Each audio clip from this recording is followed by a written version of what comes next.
6 o'clock, good morning, live from the Circus Sports at the Mid-Kentucky Downs studio. I'm Justin Hawkins. Tennessee basketball's back in the win column after beating Mississippi State last night 73-64 in Starkville, despite a 31-point performance from Bulldogs junior guard Josh Hubbard. For Tennessee, Nate Ament, J.P. Estrella, and Jacoby Gillespie each had double-digit points on the night as the Vols improved to 7-4 in SEC play. Tennessee returns home to the Food City Center in Knoxville this Saturday night to play LSU with a 5 p.m. tip-off. And number 14, Florida, they take down Georgia last night in Athens 86-66, in which 5 players for the Gators scored in double figures, and Alabama beats Ole Miss in Oxford 93-74. In NFL news, 319 prospects were invited to the NFL Combine in Indianapolis February 23rd through March 2nd to test before the draft in April.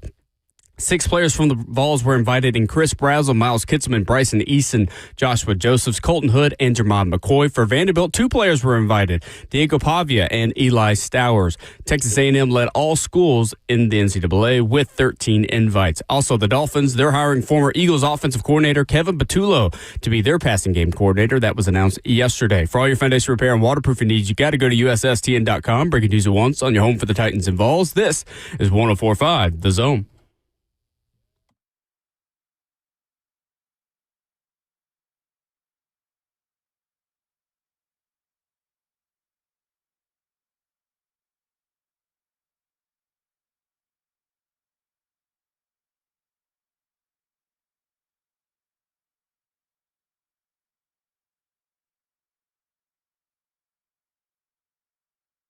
Off and running on your Thursday morning edition of Ramon and Will. Good morning.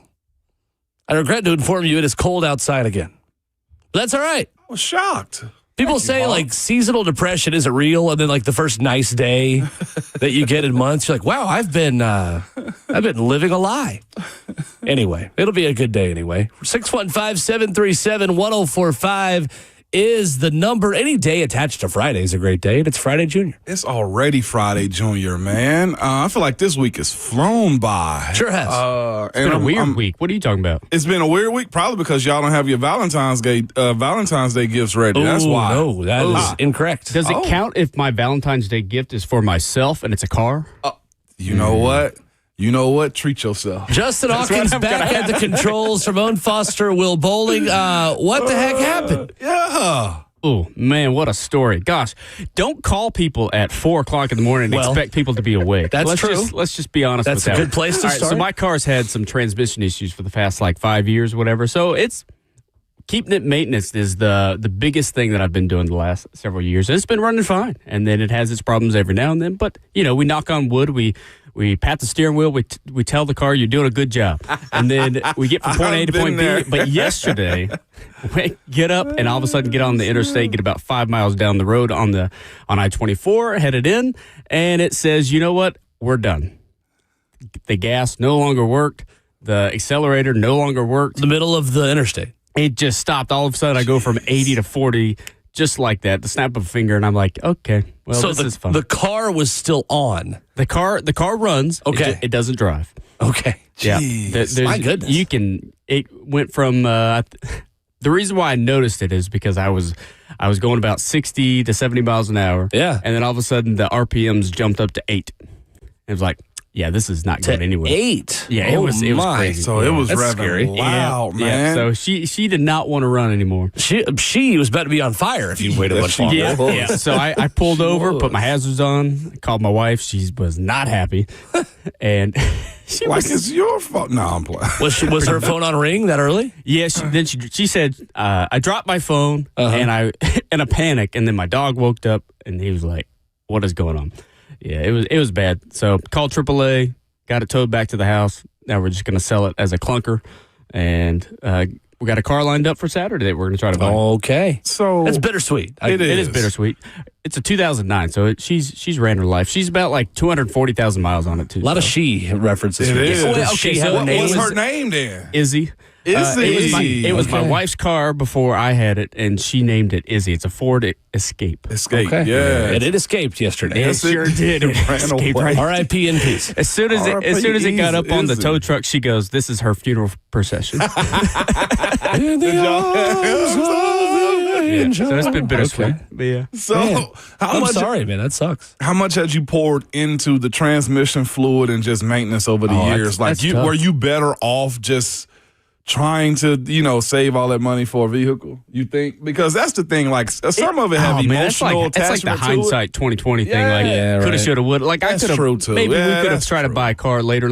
I don't know, like 2-3 years ago, whatever. But we just been saving up and for the past couple of years trying to boast our savings for it. And I probably between doing my own oil changes, my own transmission like refills, other minor maintenance things, it's probably not too much. I was just trying to keep it running for as long as I can, and I did. Transmission fluid ain't too bad. No. Yeah, no, it's not Like too I just bad. put in a quart the other day of it, and which now it's wasted, I guess. But it was $10, so it wasn't that bad. Yeah, well, I mean, you need a new vehicle anyway before Baby Hawk dropped down anyhow. Yeah, so. well, see, it's probably going to be a Ford Explorer. It's got 3 rows. Big Ford so family like over here. it's going to grow with us. It's going to be great. I say that, and here I am with a crazy Ford. But I also have some news. My wife and I, so we had our doctor's appointment on Tuesday. It was dropping all kind of nuggets, yeah, I know. man. That's what happens The when Justin Hawkins show. It is. Welcome Go in. off, King. we had our anatomy scan on Tuesday. Anatomy. Yeah, which is where you Check all the digits. Still a human. Yep. You make sure all the organs are functioning correctly. Make sure that you human. got all your. I don't know. Anatomy is what I think of. Like, Yeah, is this pretty the anatomy much. of a human? Yeah. Yep. You look at all the fingers, the toes, the head, the heart, everything. So we officially come up with a name, and it's not either of the names that we have said before. Oh, Yeah, We're waiting. you gonna or- tell us or no? Tatum. We're gonna go with Tatum. Hawkins. Tatum Lee Hawkins. Oh, that's solid. Tatum Lee. Tatum Lee Hawkins. Oh, we got the same middle name. Yeah. Look That's at fantastic. nephew. Look at Love nephew that. and big uncle over Love there. that. Lee's like the family name because my wife's maiden name is Lee. Okay. Will's middle name is Lee. My middle name is Lee. My mom's middle name is Lee. There's a lot of Lees to go Get out around. of here. Yeah.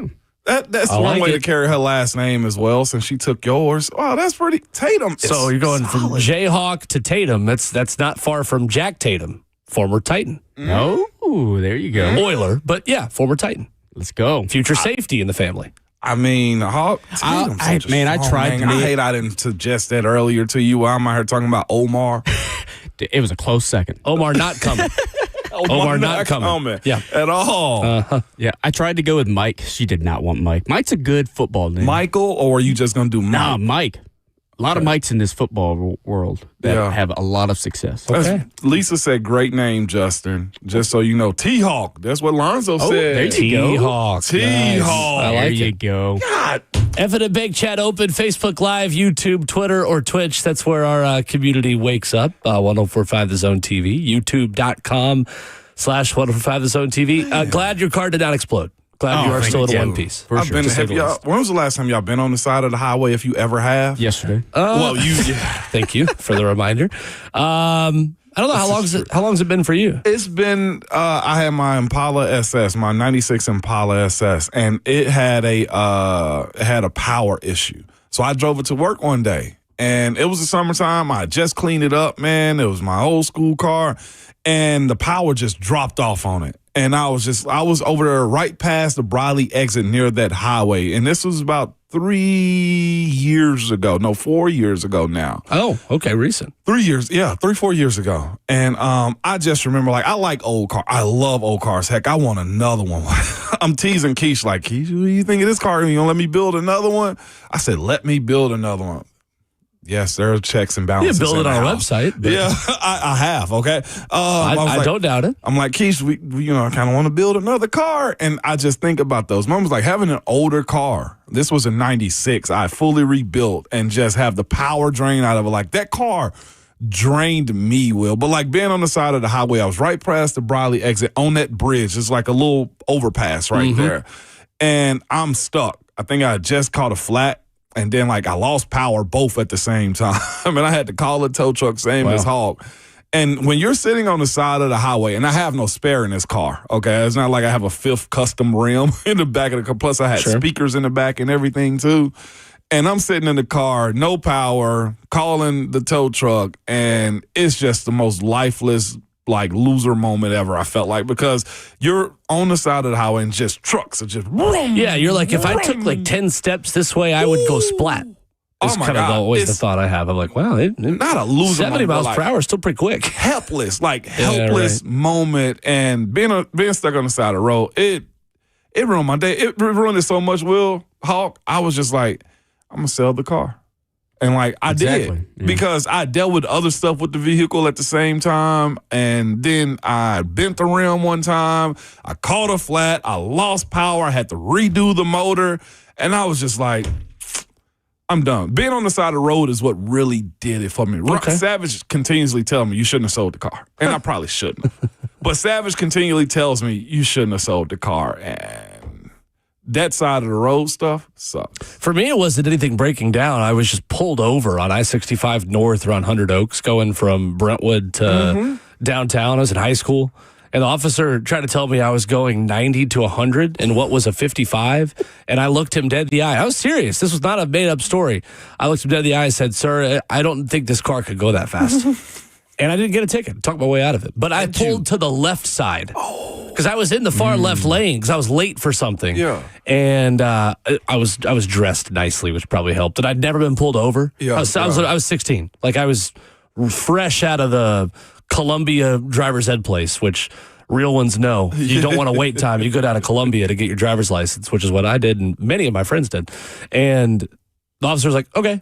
And gave me a warning. I was on my way. But that's real. I pulled to the left side, and I was like, oh, yeah, I should not have pulled to the left shoulder. Definitely should have pulled the right shoulder, but anyway. Sorry, officer, this is my first time doing this. I pulled to the left. I apologize. Yeah. You can probably tell pretty quickly. No, but that was a 2003 Jeep Liberty, which was my first ever car. Wow. I loved that car so much. It didn't love me as much.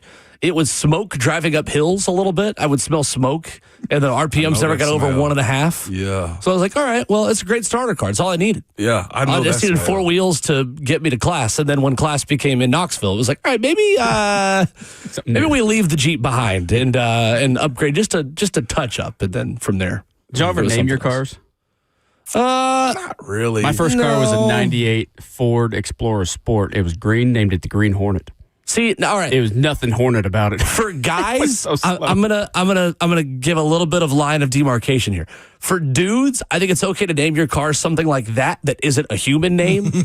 I feel like you reach a certain age as a guy, and you can't be naming your car Jessica. like Henry or like Steve. Oh, well, Steve's kind of funny, but the Green Hornet, fair dude name, that stories works. come with that. But I feel like it's kind of a feminine thing. Yeah. I don't know. Am I wrong? No, I don't think you're wrong. I've never named mine. To your point, I never had mine. I had a 1986 Cadillac DeVille. You know what I'm saying? Mine wasn't. It was white and it was red and it's white. A name like Gerald. I'm telling you, or Richard. You know what I'm saying? Omar. It needed a name like that. Omar. Yeah, no doubt. But I never had one. I had an 02 Pontiac Bonneville. So I never really named it. It was navy blue. It was like a dark blue. Okay. Yeah, I never really named it, though. 615-737-1045 is our number. Coach Mack joins the show at 7:20. Very excited for our first Foster film study coming up at 8:20 this morning. We're going to have Ramon watch the film on a number of Titans draft options and prospects. We're getting started a couple weeks before the NFL Combine. Yeah. A deep dive into David Bailey's film. We're going to talk a little bit more about that coming up actually in about 5 minutes. And we begin the morning with Thursday morning NFL headlines coming up after this.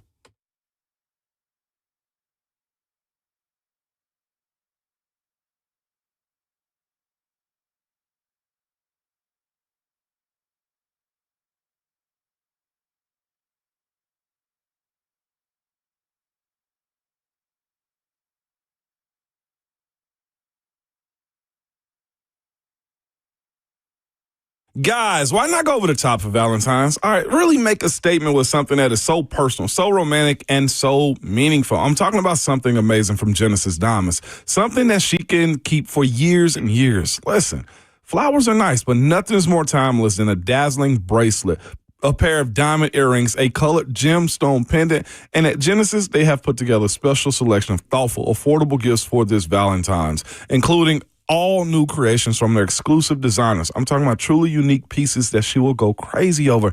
And they have the ultimate value for you as well. So you can check out Genesis' new half-price vault. Yes, it's a vault. It's a special section of exquisite jewelry at an incredible 50% off. For you math geniuses out there, it's half price, all right? But Genesis has amazing jewelry also starting at $499. I'm talking about diamond stud, bangles, and bracelets, even engagement and wedding rings that she'll never see anywhere else. So this Valentine's, let the non-commissioned experts at Genesis show you how to say I love you louder than ever with a classic, elegant gift that goes beyond ordinary. Genesis Diamonds and luxury pre-owned Rolex watches.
Live for the 104.5 The Zone Circus Sports Studio. Kentucky's largest sports book can now be found at Circus Sports at Kentucky Downs. Welcome in to Ramon and Will. He is the 11-year NFL vet, Ramon Foster. I'm Will Bowling. Your phone calls at 615-737-1045. I'm very excited to kick off our Foster film studies. A number of NFL prospects that we are going to dive into the film on over the next few months. Of course, we'll start with first-round pick options.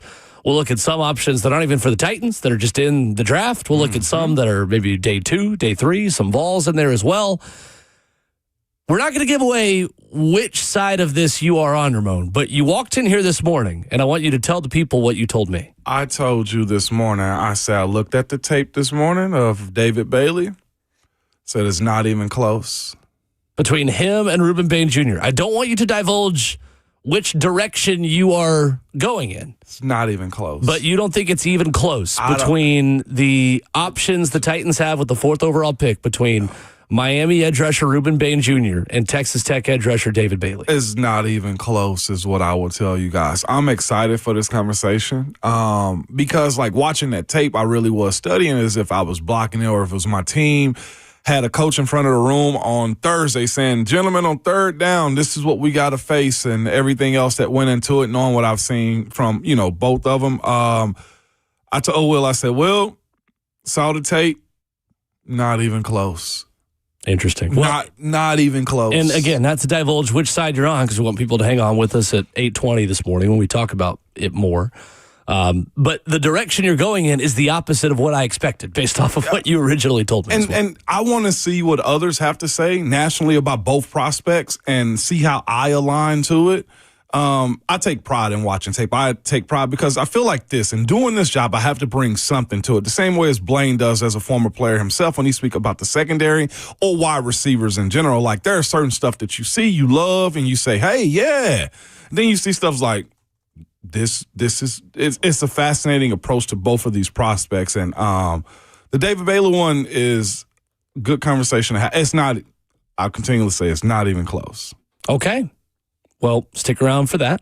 Talk more about it as the show goes on this morning. NFL headlines to start your Thursday morning. Expansion of draft pick trades is being discussed, and there was a report earlier this week from Adam Schefter that there will be a push to increase the window of years of draft picks that NFL teams can trade from 3 years to 5, meaning that you could hypothetically trade a draft pick 5 years in the future if this were to pass. Mike Florio, ProFootballTalk.com, writing yesterday, the reported change to limiting for trading future draft picks may or may not be successful. To pass, it will need the same number of votes that are necessary for changes to the on-field playing rules, which is 24 votes. Ramon, how significant of a potential rule change is this to be able to trade draft picks 5 years in the future? So this is the expansion draft of being able to say, hey, in 3 years, we'll give you this guy because of X, Y, and Z. No, it is. It is. Yeah, instead of just being able to trade draft picks in 2026, 2027, and 2028, you could today also trade draft picks in 2029 and 2030. Oh, like the NBA model. Correct. Fascinating. That's risky in my personal opinion. When the NBA does, I think they recently just did it with a bunch of trades that they just had go through as well. I'm looking at guys be traded in 2031 and 2032, and I'm thinking to myself, like, how can you even say this value is going to be worth it at that point in time? The difference to me in this is, like, football, I think, scales in many different ways, and like the amount of athletes that come out on a year-to-year basis can devalue those trades. And here's the other part as well. To me, when you're planning out to trade 3, 4, 5 years in advance, what's the actual prediction that you're going to get that value back is my only issue, because football is such a right now sport. I feel like it's not much grace given in the football world as opposed to other like sports per se. Or the amount of picks that you get don't equate those guys. Like, I think basketball has such a smaller roster that you can probably pick and pull guys and trade those picks down the line as well. To me personally, I don't like that version of it. It's false hope. I think it gives a team. I think you're going to have some teams, and it's on them that will master this a whole lot better than others. And that's where teams, let's say Carolina Panthers, may get screwed over, and you continually have them just be in the pits of bad football for years and years and years because they're promising something that'll never happen for them. Or this year was supposed to be a big quarterback year, and now it's not. For a team that traded away a 26 pick 5 years ago and hoping to get a franchise quarterback, you're not getting that one in this draft class. I personally don't like it for the interest of the fans. It's exciting to the team that I think gets the player, but there's no real promise at the end of this one. I think it's interesting because the connotation it has is tanking. And your ability to just totally embrace mortgaging your future because your present doesn't look so good. On one hand, the NFL and the machine that it is successful because everyone has a chance within a 2 to 3 year window. Yeah. Everyone has a chance of competitiveness. You look at what the New England Patriots just did this year and what the Jacksonville Jaguars did this year. It's the perfect example of teams that went from the bottoms of their division to the top and to Super Bowl contention. Now, those are also outliers, but the NFL gives you the opportunity to do that. On the flip side, if you want to tank and if you really are okay with stomaching losing that much and you're willing as a business model to let your fans sit there and watch a bad product as an owner, that's kind of your prerogative. So let them trade however many they want. Like it's interesting to me. It's very interesting to me. But to me, I think football has, I'm going to sound disrespectful to other sports in this. Football has less patience than other sports with this type of business. I would agree. My personal opinion. Yeah. Football runs hot. Why do you think that is? Because, again, I think the window of competition is so much shorter. It's only one game a week. And then when you get to the high, well, I think from college to NFL, the investment of it being such a relief for you on weekend ties your emotions to it.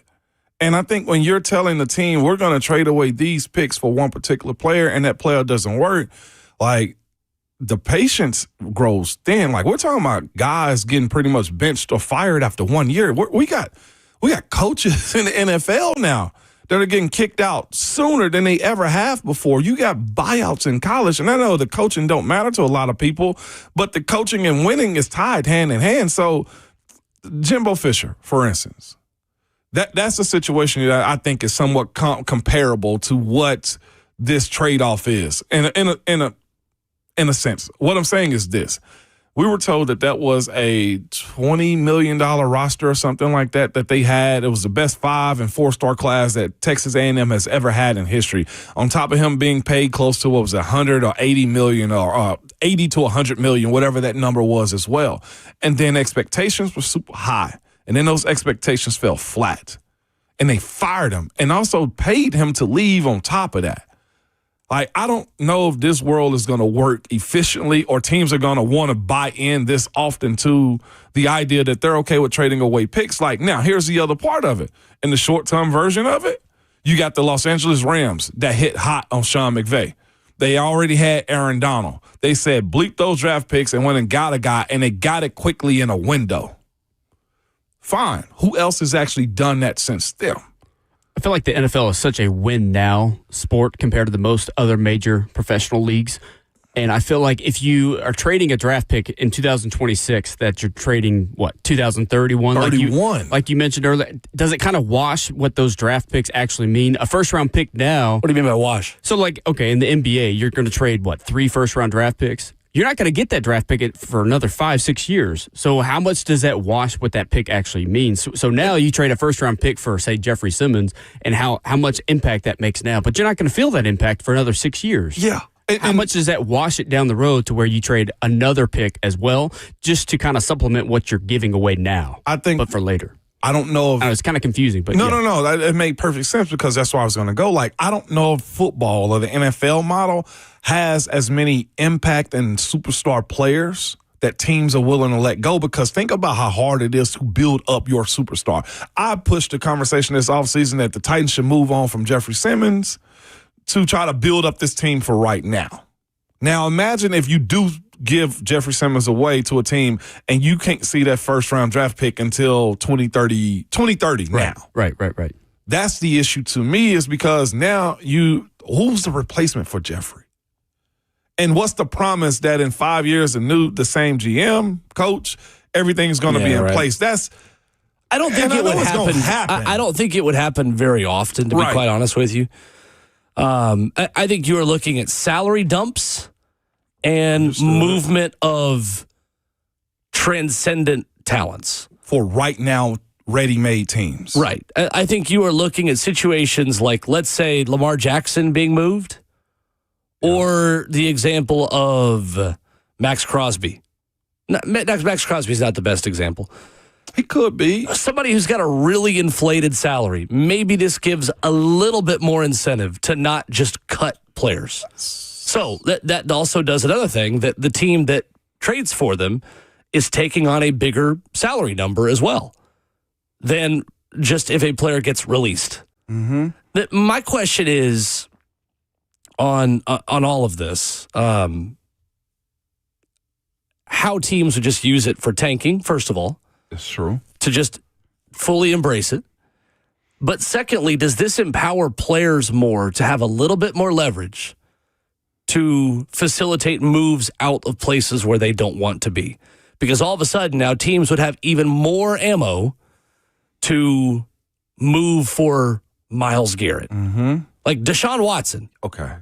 If Deshaun Watson was being traded in an era where you could give draft picks out for 5 years, considering where his stock was when he got traded, he's the perfect example of someone that you could have spread out the draft pick compensation a little bit versus just being over the 3 years. Because it was, 3 first-round picks for Deshaun Watson plus a fully guaranteed salary? Uh-huh. On one hand, maybe you spread it out a little bit more and you don't feel the effects of that pick crashing and burning. Because you've given out picks, a lot more picks within 3 years. Mm-hmm. Can you spread that out over 5 years? And how does that impact teams?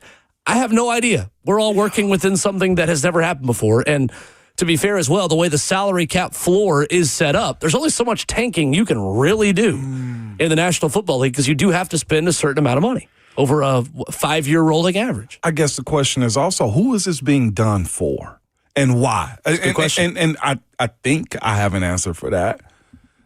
It's the quarterback and the percentage of the salary cap that they hold. It's that, and it's more bullets to fire to find the right quarterback. Because in this sport, that's where this differs from the NBA. There's not one position that defines your entire team in the NBA when you're trading for 20, 30 first-round pick than there is in the NFL. Plus, there is a more immediate impact of the entire first round through really like the fourth, you could say. In the NFL equates to what is like the back end of the first round in the NBA. Players that you are not totally guaranteeing are going to have some kind of immediate impact. And to your point, like the only player that you could have projected as of late that was going to have some type of immediate impact, I guess there's 3 that comes to mind. Marvin Harrison Jr. we thought about early. Like, he's going to be it. Jeremiah Smith. That's the other one. And the last one, Arch Manning Arch Manning now. is a great example. Trevor Lawrence would have been an example years ago. Trevor Lawrence would have, but like, here's the thing. When you brought up the Deshaun Watson conversation, I'm thinking like it has to be for the quarterback, for teams that want to either remove themselves or fix it. Like, okay, you move on from Deshaun. They gave up 3 first-round draft picks. Now, here's the pushback on the 5 years model of spreading those draft picks out. Houston was able to mortgage that draft to get Will Anderson Jr. and C.J. Stroud both. Look at what it did to their team franchise. Based off of one trade. Quickly. Yeah. Like, if that had been a 5-year delay on draft picks, they wouldn't be in this position. That's awesome for the Titans. But as far as job concerns, that's true. That's like, it kind of rules. I see somebody in our chat be like, this could be called the F them draft picks, like, rule. Like, it could, but you better be real good at trying to plan out your future. And again, what is as pressurized the NFL is, from now the GMs all the way down to the coaches and even players at this point, that's a hard risk to put your job on the line for 5 years down the line. Think about how quickly it diminished between John Robinson here when he was just hitting. Jobs are on the line regardless because it's football. because it's the NFL. I mean, I don't think it affects that as much. Yeah. All I think this does is give a little bit different order of operations for the top end of the roster trades and the bottom end of the roster trades. I don't think this touches the middle of your roster kinds of moves. Like if you have guys that are moving for right now, let's just say a 4th round pick or a 3rd round pick or a 2 and a 5, like the Joe Tootie trade last year that the Chicago Bears did with the Kansas City Chiefs. Though I consider that a middle of the roster trade. I agree. But if you're trading for a Lamar Jackson, a Deshaun Watson, I think maybe even a Max Crosby, all right, maybe we have more ammunition we can work with here. Or I think at the bottom of the roster, when you've got a surplus at one position and you know somebody's not making your roster and a team wants to jump the order of waiver claims, then they'll say, hey, you're getting rid of this player anyway. You want a 2029 3rd round pick for him? Like all the defensive players for the Philadelphia Eagles right now. And on one hand, it allows you to, on the side of like trading your top end of the roster guys, on one hand, it helps you tank a little bit. On the other hand, for contenders, helps you go all in the immediate future. That's what I was going to say. So there's two sides to the coin. I think it's interesting. I think it'll probably happen, to be quite honest with you. And again, like these owners, it's their prerogative. It is. Whether or not they want to go all in or not, because the infrastructure of this league is built to where owners and teams have so much power over the players in terms of situations like Le'Veon Bell. Like, what are you going to do? Sit out? And see how that works for you the next year. I mean, even guys in gambling suspensions oftentimes don't bounce back super well. The league is so team-focused and team-empowered, and the NFL still is going to offer the same ability to turn things around quickly. It's your prerogative if you want to slow that down a little bit, because your customers and your quote-unquote shareholders that sit in seats every day are going to tell you how they really feel about it based on where they spend their money. This is going to be fascinating, though, because I do think it's going to set up for the teams that do want to run this route, like super teams. And then they're going to end up being the Sacramento Kings of the league, too, to where nobody hears about Oklahoma City Thunder also, who, mortgaged like pick after pick after pick after pick for a long time. But again, like it in the NBA, I feel like your market size is more valuable and important than it is in the NFL. Like the financial playing field, at least in my perception, you tell me if I'm wrong. Yeah. The financial playing field is a bit more level in the NFL than it is in other major American I would agree. sports. Excluding the quarterback position, besides, yes, I agree. Like the bottom of the NFL in terms of money you could spend from an ownership perspective is unquestionably Cincinnati. Yeah. There's no question. What is the gap between what Cincinnati can pay in Philadelphia? It's probably significant. I don't think it's anywhere close to like the difference between the Sacramento Kings and Memphis Grizzlies and teams like that in the NBA and the Warriors and the Lakers and Knicks. You're right. Right. Super teams, though. It's going to be interesting. I don't think it has a super team impact right away. I think it may 10 years down the road. I want to see the team that does, though. Like, okay, when you got Max Crosby, it's Howie Roseman, and we can get Myles Garrett. Yeah, it's the same teams that are doing the void year thing. Imagine that. I know. 615-737-1045. Our Olympic Minute is next.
Thursday morning continues on Ramon and Will. Coming up in a half hour, Coach Dave McGinnis of Titans Radio joins us for his weekly visits. You can chime in as well in the F&M Bank chat, Facebook Live, YouTube, Twitter, or Twitch, youtube.com/1045 The Zone TV. Today, The Zone and Cumulus Nashville is hanging out at T-Line over the nation starting at 10 o'clock with the Buck Rising Show. Cover 2 and 3HL will be there for our Sweep, Sip, and Snack Curling Challenge. This copy in front of me that we have been given does say, whether you're a seasoned curler or a first-time sweeper, none of y'all are seasoned curlers, let's be honest. Not. Wanting to try the sport, you get a ticket for discounted ice time that gets you a 30-minute curling session and an appetizer for only $25. I think I'm going to go by around 4:30. Going to go try to curl a little bit. So hold up. It's my favorite Winter Olympic sport. What's up? We're in the wintertime, and we do a show at the coldest hours of the day in the morning, and the coldest, slot. Get the people going in the morning is what we're doing. Okay, it gets the people going. And we didn't get the invite, Will. We did not get the invite. Everybody is going but us. Everyone in the whole building, too. Everybody in the whole building is going but us. And we are at the coldest moments of the day in the morning at daybreak. And we didn't get an invite. We could have given everybody a chance to curl before they go to work. We could have softened up the ice. Opportunity. Man, I'm hot at what this. What a terrible missed opportunity. We're not going to continue to get done wrong in the mornings, is what I'm telling y'all, okay? Next time the station get invited somewhere, and we don't get the invite the same, I'm quitting. Coffee just so and curling. Know. I know I just did the Bear Sports Media article and everything. Great article, too. I appreciate it. Shout out my gang in there. What I'm telling y'all is this. I'm quitting if we don't get the invite again. We deserve to be in the streets, too, is what I'm telling y'all. I want to go curl. I'm watching the curling, okay? It's my favorite Winter Olympic sport. It always has been. It's crazy. I was explaining to my family, these people do it for the love. I almost watched it last night after the Vols game. I'm hot about that. U.S. men beat Chechnya. I did see that. Crushed them. Absolutely. All the yelling is just intense. It's necessary. Hard!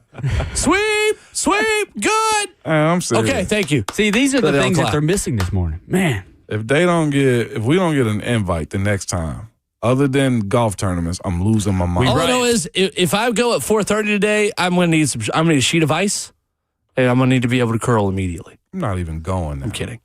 I'm going anyway. Our Olympic Minute this morning, day 5 of the Milan Cortina Winter Olympics, included 8 gold medals. Jordan Stolz, let's clap it up. Come on now. Men's speed skating, 1,000 meter, gold for USA. We got silver in something called ice dance. I don't know. We got what in ice dance? We got silver in ice dance. Apparently, Madison Chalk and Evan Bates. So these are like the sweethearts. Yeah, they are. Of the Olympics because they are married. I watched a TikTok about their love story the other day. It is very heartwarming. So heartwarming, it might melt the ice a little bit. They're dancing on. They got silver. They had the number 1 performance going into the last dance, the last ice dance, if you will. And the French beat them. It was dang French. So, silver. We settled for an ice dance. Mayo with fries. Fire everyone. Jeez. We're getting silver in ice dance. Men's hockey started yesterday.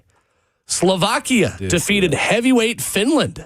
Finland, of course, who UC Saros represents and plays for. Playing Nashville Predators goaltender. You know what? I meant to look this up before we talked about this. I don't know if he was the starter yesterday. Okay, no problem. I'll go find it right now as I'm speaking. But...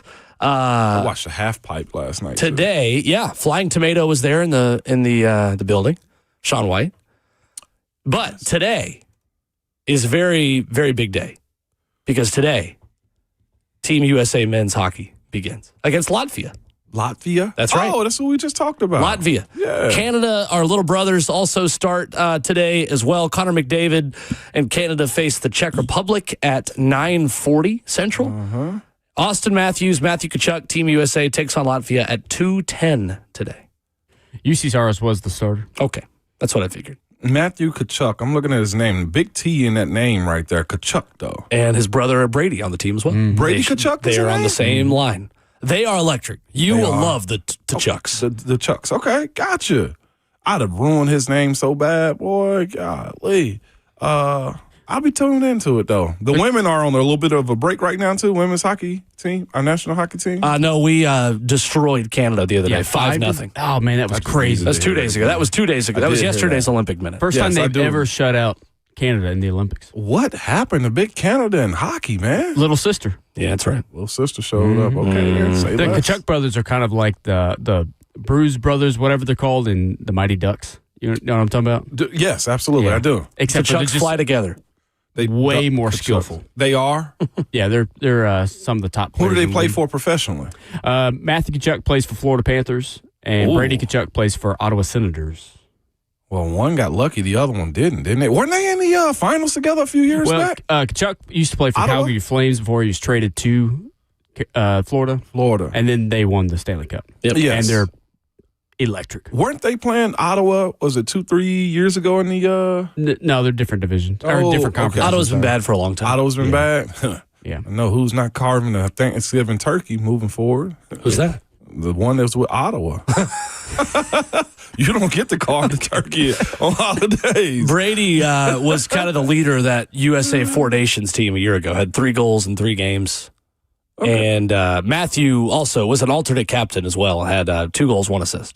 So Matthew's won with Florida. He's Stanley Cup champ back-to-back, 24 and 25. And Brady, drafted in the first round by the Sens in the 2018 draft, to spend his career there. So Brady's better if he was a first-round draft pick and the brother wasn't? I would say I think Matthews they're both better. first-round picks. They're both first. Yeah, I would say Matthews better. dog. Yeah. RJ and Miles, y'all got to get it together, baby. Matthew was the 6th overall pick in 2016. Brady was the 4th overall pick in 2018. I love catching up on hockey with y'all, man. That is one foreign sport. Like, I understand soccer more so than I do hockey Good. at this point. They're And both from tennis. St. Louis, the Chucks. I had somebody Kachucks. in the chat yesterday was just like, well, Kachucks. Somebody yesterday in the chat was just like, curling is boring. I'm like, no, curling to me is the way I started understanding like golf or tennis. Like, once you get it, it is phenomenal. Absolutely love curling. Who right said now. curling's boring? Somebody put it in the chat I want to yesterday. curl around that person in my life. I don't need that person in my life. You Listen. think curling's boring? They said it was boring Oh, yesterday. what the heck? I told him, I was like, no, you just got to understand it. No It's curling almost- slander on this show. Absolutely not. This It's is like a pro shuffleboard. curling program. It is. We're very pro curling. Absolutely, we are. No doubt about it. We Jerry curling out here. That's how pro we are. You hear me? Nice. So we are going to what did we downstairs tell me? Sweep, sip, and snack curling today. I'd love to have hosted our show out of there today. I just don't know why what we've been given to read says whether you're a seasoned curler or a first-time sweeper. If you're a seasoned curler, I'd love to hear from you. 615-737-1045. I would love to hear about it myself as well. Seasoned But they doing curler. it for the love. Get out of here. Most definitely. And listen, you just never know. Like, you see some people that bowl, and then you see some real bowlers. Like Mookie Betts is a bowler, like borderline pro. Almost. I am also a bowler. Do you? It's my But, like, family where heritage. do you go? Just like you can go to a Bowling. bowling alley, but where do you go just to curl? T-line. Yeah. Yeah, all T-line. the time, all Right. year round? Yeah. Absolutely. Oh, yeah. No, like T-line's awesome. Never been there. T-line is sick. I think they were looking at Been the there menu multiple yesterday. times. The food is supposed to be The phenomenal. food is there. great. Is it Great really? place to just go like watch. We watched college basketball there last NCAA tournament last year. Get out. Got a ton of TVs at the bar. It's Is a it really cold cool in there? place. Let me look No, this place not up. really. It's not cold. It's cold in like the ice part, but Yeah. in there it's just like a normal bar. They got a fire pit outside. They've got like games outside. Really cool place. T-line. The Nations is great. Mm-hmm. Yeah. The fact that you call something the Nations is friggin' The name of the It's not neighborhood. him. What do you This mean? building I is didn't name it. legit. Okay. Coming up, back to football at ESPN Mock Draft Like a as the squirrel. Titans Squirrel. taking the player that we are going to be doing a film study of. I hate when In they hour put that 3, we'll like- take a look at ESPN's latest big mock draft, what it means for the Titans They after got this. curling bites there.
7:02. Good morning, live from the Circus Sports at the Mint Kentucky Downs studio. I'm Justin Hawkins. Tennessee basketball gets back in the win column after they beat Mississippi State last night, 73-64 in Starkville, despite a 31-point performance from Bulldogs junior guard Josh Hubbard. For Tennessee, Nate Amen, J.P. Estrella, and Jacoby Gillespie all reached double-digit points on the night as the Vols improved to 7-4 in the SEC play. Tennessee returns home to the Food City Center in Knoxville this Saturday to play LSU with a 5 p.m. tip-off that you can hear right here on 104.5 The Zone.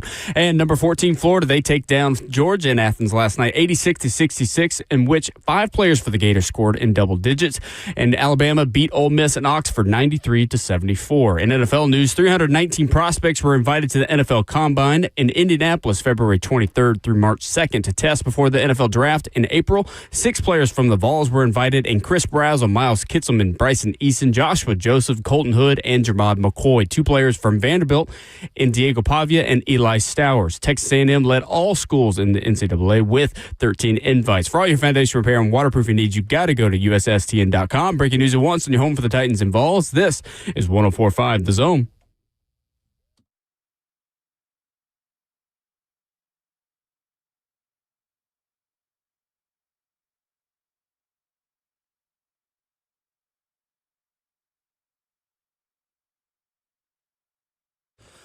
Away we go into hour number 2 on this Thursday morning. Thursdays on this program known as Friday Junior. Ramon Foster and Will Bowling, Justin Hawkins making the show happen. 615-737-1045 is the number. Field Yates has a mock draft at ESPN.com, Ramon, where the Titans would select David Bailey, edge rusher from Texas Tech, with the 4th overall pick. Now, this is a player we're going to talk a lot more about in a little over an hour. And I'm very excited for people to learn where you stand comparing him to Miami edge rusher Reuben Payne Jr. Here's Field Yates' explanation. The Titans could easily go wide receiver with this pick to further support quarterback Cam Ward, but David Bailey addresses another roster hole that new head coach Robert Saleh would surely be thrilled to tackle. David Bailey led the FBS in sacks with 14.5 during his lone season at Texas Tech after 3 years at Stanford. A number of those sacks came from his lightning-fast first step, the best of any collegiate rusher, and he has the instincts to get his hands up in passing lanes. Did you see that lightning-fast first step, Ramon, that Field Yates talks about when you watched the film yesterday on David Bailey? It absolutely jumps off the tape. It jumps off. He's like a he's like a doggone elite sprinter, like a better jump out the blocks than Usain Bolt. All right. To paraphrase, you know what I'm saying, and really just summarize it up. Like, and the only reason I say Usain Bolt because Bolt was a better finisher than he was starter out of the blocks. Am I right on that, my track expert? He's pretty good at both, but yeah, he was known for walking down fields over the final 50 meters. He Yeah. had that long stride. Big long stride, man. When you that tall, like I don't expect you to be that explosive out the blocks. I don't know track like that, but I'm just saying, like, that's a fast. What I'm getting at is this: he's like a funny car racer. You know how those just jump out of the blocks, or they hit the light tree and just go. Those supercars right there. Yeah, he's like one of those out the blocks. Okay, easily. What were the other positives that showed up on film with David Bailey? Let me go to my notes right quick. Okay. And they're pulled up. Oh, bull rush. Tough. Real nice bull rush he has. Can he be a 4-3 defensive end? He's stood up and put his hand down on the tape I saw. Okay. He will go stand up, or he will put his hand in the dirt as well. I think when you're going after him, without going too far, when you're going after him, you're going for a finisher. Like that's what you're getting from him, man. Like the initial threat is always going to be there because that get off is friggin' elite. Like, well, listeners, it's elite getting off the football and watching him. Okay. It is. My question then becomes, what kind of edge rusher, or is there even a type of edge rusher that is best to pair up with the Titans' interior playmakers and Jeffrey Simmons and Devondre Sweat? Because you made the statement, he is a finisher. Isn't that the perfect type to go along with someone like Jeffrey Simmons, who's going to kind of be the starter and push a quarterback off their spot into David Bailey? There's just so much like context to it as well. Like, sure. I would say his start and finish has to pair well. is what I would say. Not necessarily a finisher. His start, if it's awesome, it's going to embarrass you. If he jumps out the blocks perfectly and you are up on one leg, you're cooked. You're just cooked. That's what I saw from him, man. And it's fascinating. Like, that's his trick. And nobody, when he called him, was expecting it to happen in those moments right there. He is a unique specimen. He's a friggin' go hard, talented edge rusher, period. There's no ifs, ands, or buts about it. It's the way I view him, man. His punch is pretty elite, and that get off is second to none. He's number one as far as get offs in this league goes. Okay.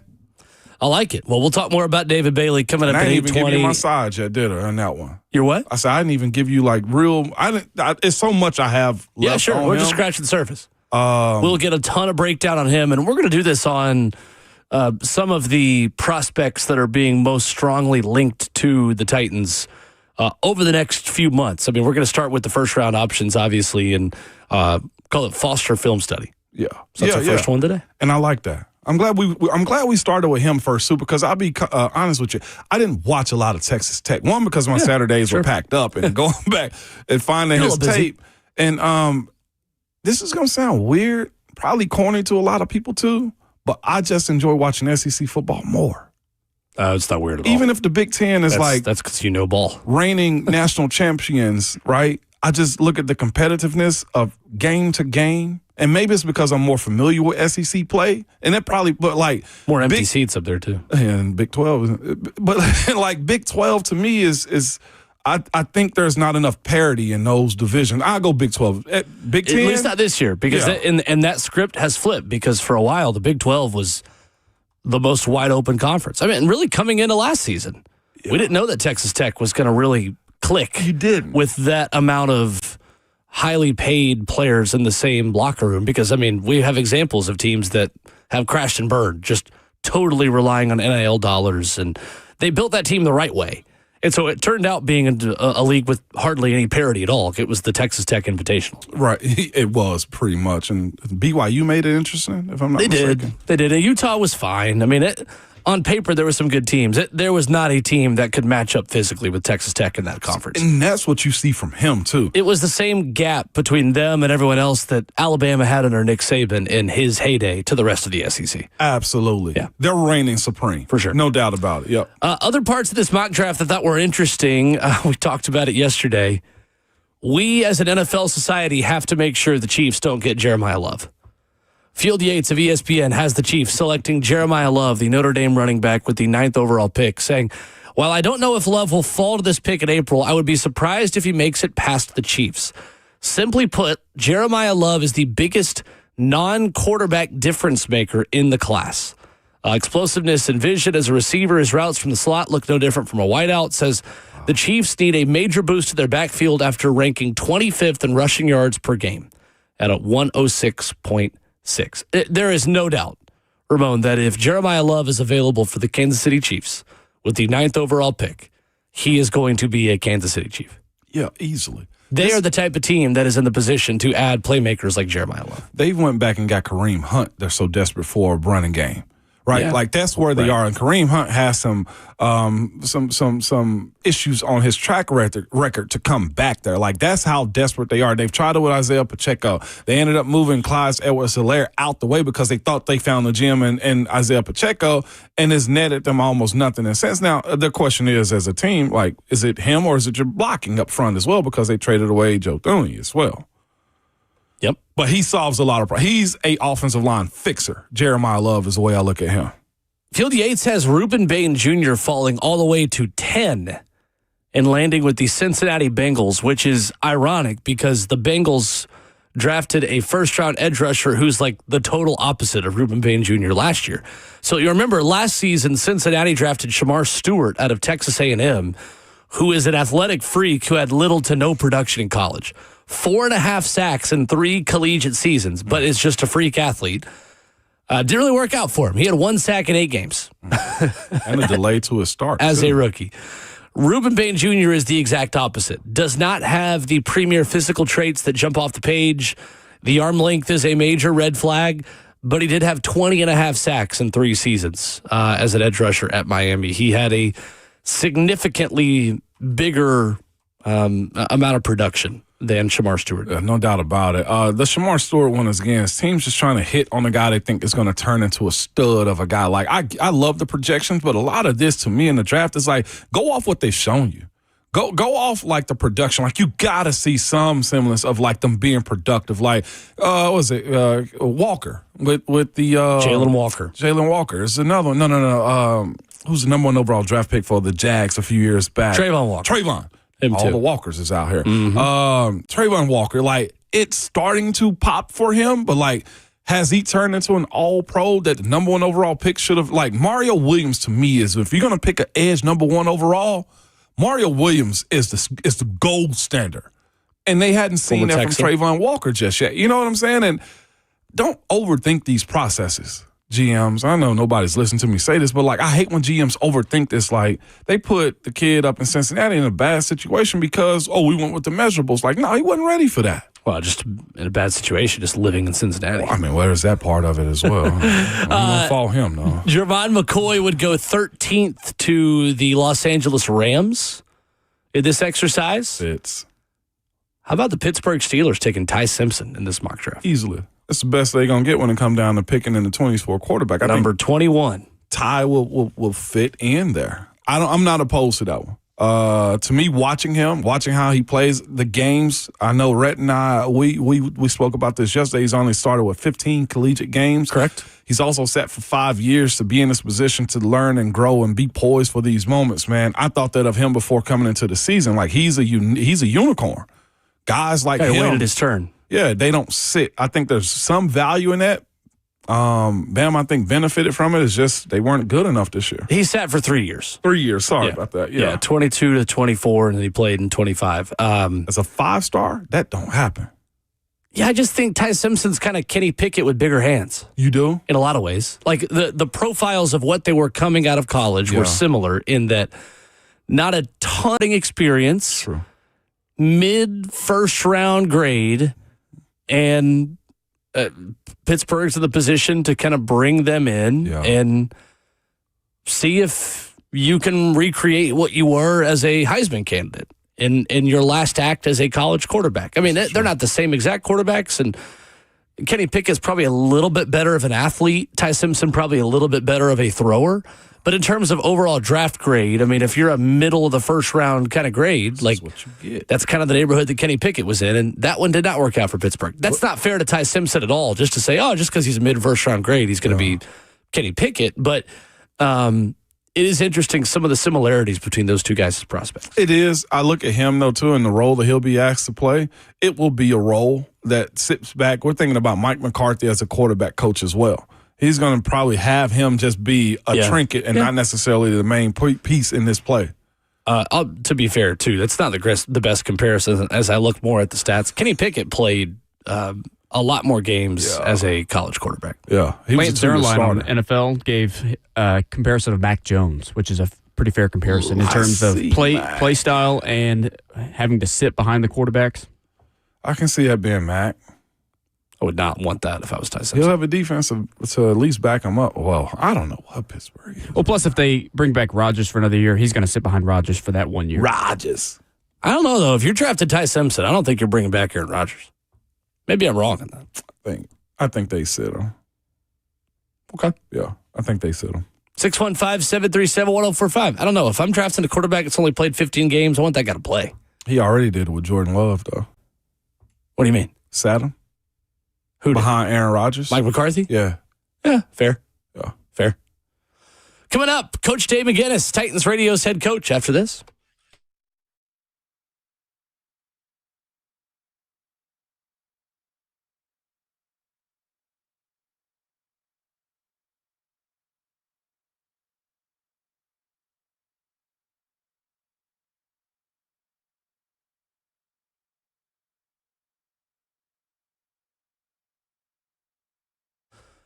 Low mortgage rates are back. Listen, Loan Pronto has fixed rate mortgages with APRs as low as 4.89%, lowest in years. Hey, it's Will Bowling. Smart homeowners are taking advantage of this while they can. If you got stuck at a 6% loan, you can lower your payment big time. Or you can keep your primary mortgage intact and get cash out of your equity with Loan Pronto's Rapid Equity Loan. One homeowner just got $250,000 out of their home. They paid off all their credit cards and some car loans and cut their monthly expense by $2,000. Call now and see what option works best for you, but don't miss the big rate drop of 2026. Ask about new home loans, VA loans, full cash out refis with their famous Rapid Equity Loan. You can close in less than 2 weeks, and you may be able to skip your next 2 house payments altogether. Call 615-499-5780 or visit loanpronto.com for your free instant home appraisal with no hard credit pull. Call 615-499-5780 now, loanpronto.com. Equal housing lender, NMLS 1661781, APR for well-qualified buyers. Visit NMLSconsumeraccess.org.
Ramona Will continues in hour number 2 on 104.5 The Zone. With Ramon Foster, I'm Will Bowling, joined at this time every Thursday by Titans Radio's head coach, Coach Dave McGinnis, presented by Two Rivers Ford, the South's most trusted Ford dealer. Coach Matt, good morning. How are you, sir? Morning, Matt. Good morning, guys. You guys in the Olympic spirit, getting ready to do some curling? I think so, Mac. It is my favorite Winter Olympic sport. I expect to be totally terrible at it, but I expect to have a lot of fun. Well, I mean, you'll enjoy it, and the people that come will have a good time. It's got no bearing on your future. That's true. It does on mine, Coach Mac, man. Listen, Coach Mac, I got a complaint hour, man. I've just been going on. We didn't get the invite as a show, Coach Mac, and I'm feeling a little iffy about this one, Coach Mac. This almost feels like me being undrafted again, Coach. I wanted to go curling, too. You know, I want to play in the reindeer games and have my show out there in the mornings. It's the coldest part of the day, Coach Mac. And I guess either the doors of the business isn't open or we're just not important enough. Either way, Coach Mac, Will said he's going to kick the door in at 4 o'clock, and they're going to have to receive him regardless, same way as I did as an undrafted free agent. I'm just feeling lost, Coach Mac. That's all. I just wanted an invite as well. Ramon, it's got no bearing on your future either. I know. I know you like a coach. You'll listen to my complaints, Coach Mac. That's all I was just wanted to get off. I knew you'd listen and give me a great coach. No. Great coaching point. I've always got a sympathetic ear. Coach Mac with us, brought to you by Two Rivers Ford. Mac, how is the draft prep going with the 2 weeks now until the NFL Combine? Oh, we started on this thing about a week after the season. I mean, you just start gathering information because really, seriously, I mean, it's every year, it comes around, and then it's the mock drafts and all of that at this time of year are a huge cottage industry. Everybody is so very, very interested because the amount of information that you can get when you start looking at people enjoy it so much, and I can promise you this: the 40 draft rooms I've been in my life, we never paid one attention to a mock draft. But the fact that it captures the NFL now, because once the Super Bowl's over with, I mean, this is where next year starts. Absolutely does. Mac, where will coaches and front office executives be in their draft process right now? How much of a grasp would Mike Borgonzi, Chad Brinker, and that front office have on what their board looks like today, and how much will that change over the next 2 weeks at the NFL Combine?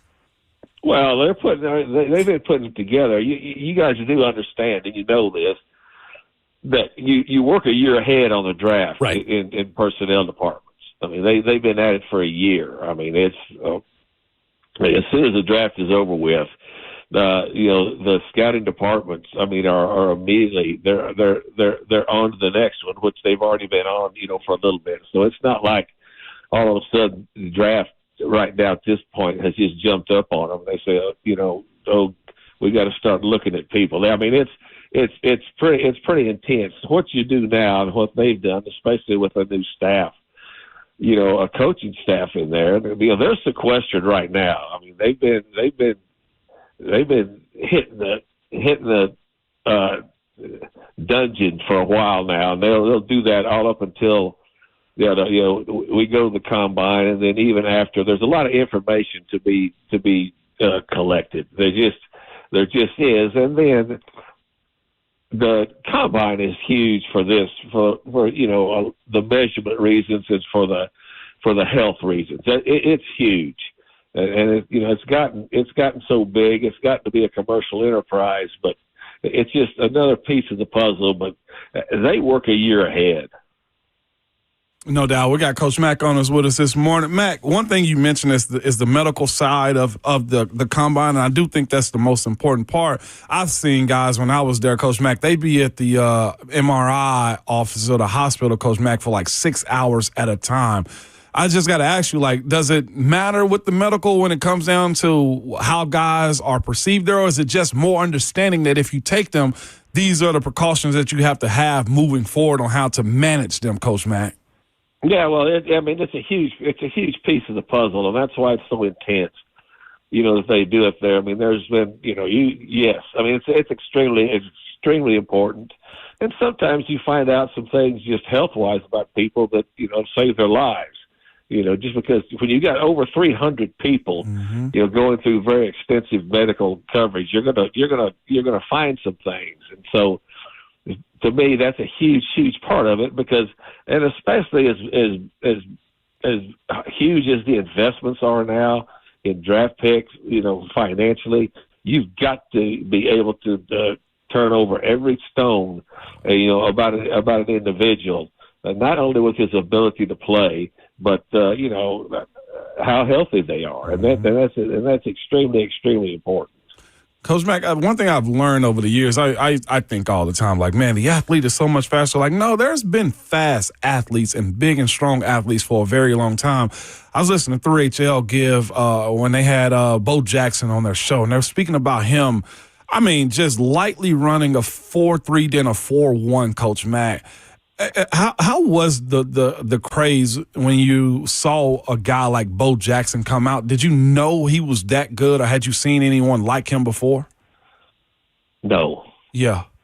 There's two guys. During, of course, I've been doing this a long time, but you want to talk about the running back position, Ramon, the two guys that kind of stood out if you were, especially a defensive coach and you were getting ready to play and you were watching, as a running back. There's been a lot of good ones. Bo Jackson and Herschel Walker were different.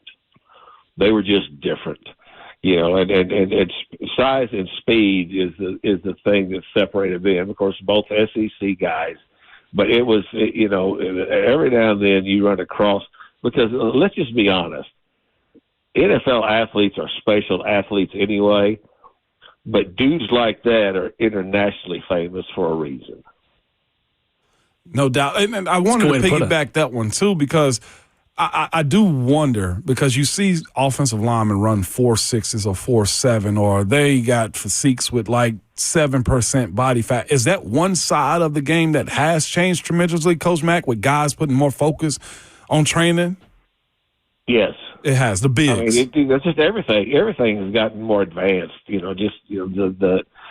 especially it got advanced at a young age. These guys start out now. If they've got any type of chance, they start out very, very early.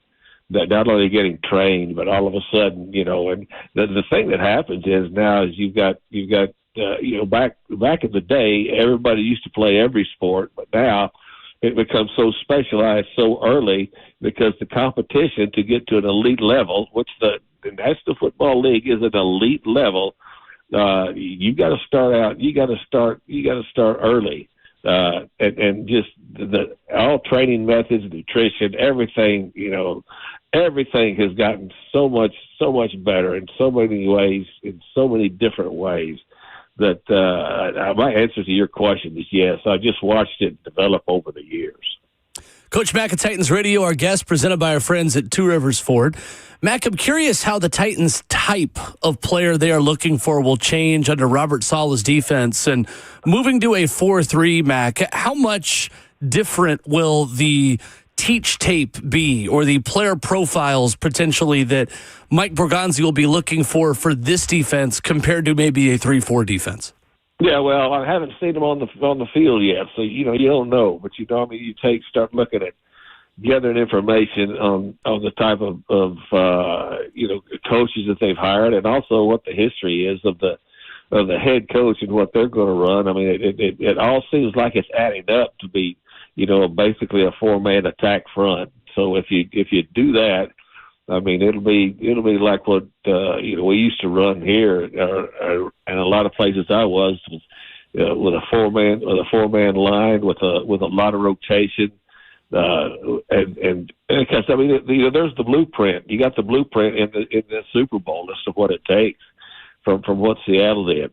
They got it done with 4 men rushing and being able to have a steady rotation in their people. So that's where it'll start. Up front, Mac, who are some of the defensive ends and guys that you felt like were the best fits for that defense? Is there anyone that stands out to you that you coached or around that were kind of the prototype of what a 4-3 defensive end looked like in your time as a coach? Well, yeah. The prototypical back when I was coaching were guys like the Richard Dent. big long guys that you could win one-on-one on the edge. I mean, the prototype is what a lot of those guys in Seattle are right now.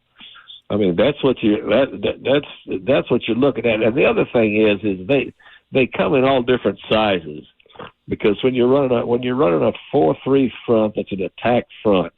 I mean, you're playing right and left, but there's also with formation and the way the way the offense comes out. I mean, there's a difference in a guy that's always going to be playing over a tight side with a 3-man surface than a guy that's out there on the edge. So it takes all different types. It really does. It really does, Will. But what it takes people that can be relentless for a long period of time, and then you need to have enough depth that you can roll in without losing some efficiency. Mac, I think the Super Bowl showed us this again, and we continually, forget about it every year, and then we circle right back to it in the Super Bowl or those big conference championships games. But we paint the most beautiful pictures about quarterbacks and the offense every single year, and usually in championship games, the defense shows up again, Coach Mack. Why is that always the case, Coach Mack? And when you look at these big-time matchups, because Seattle bought into what defenses do, and it benefited a Super Bowl. You know why? It's sexy to throw the football. It's a big man's game. I know. It has been. It always will be. I mean, it always comes down to, it's a violent, physical game, but it starts with being able to be dominating up front on offense and on defense. And if you're lacking on either side of the line of scrimmage, you have a big, big problem throughout a season, and especially in a Super Bowl. Yeah, no doubt about it. It was just funny watching it, because when that defense got cranked up, there wasn't much to it, and a lot of conversations have been given about the young side of the offensive line for the Patriots, and rightly so. But that was a game, in my personal opinion, Coach Mack, where it was men versus boys in that one. And that young fellow, Will Campbell, he'll have a whole lot of growth behind that moment, Coach Mack, but it doesn't define his career. It's going to be fascinating to see what they choose to do to him. I think Vrabel has already said he's their left tackle for the future. But hard lessons are learned in big games like that, Coach Mack, to your point, when you're lacking at the line of scrimmage. Yeah, look, he's going to be a good player. He got off early on his left foot, and he never really was able to establish anything during that ball game. You played. You know better than a lot of people. There are some times when all of a sudden you find yourself in a real cement mixer and you can't get out of it. That's exactly what it was. That's the way I described it, because I don't think the arms had that big of an issue. His biggest issue to me, Coach Mack, and he said he's had a LCL or MCL issue or something, MCL issue. He couldn't hold his base and foundation. When that was wrecked with the bull rush, there was nothing left for him. He was guessing at that point. Yeah, I agree with you. I agree with you 100. I really agree with you a lot. He just could never establish the base.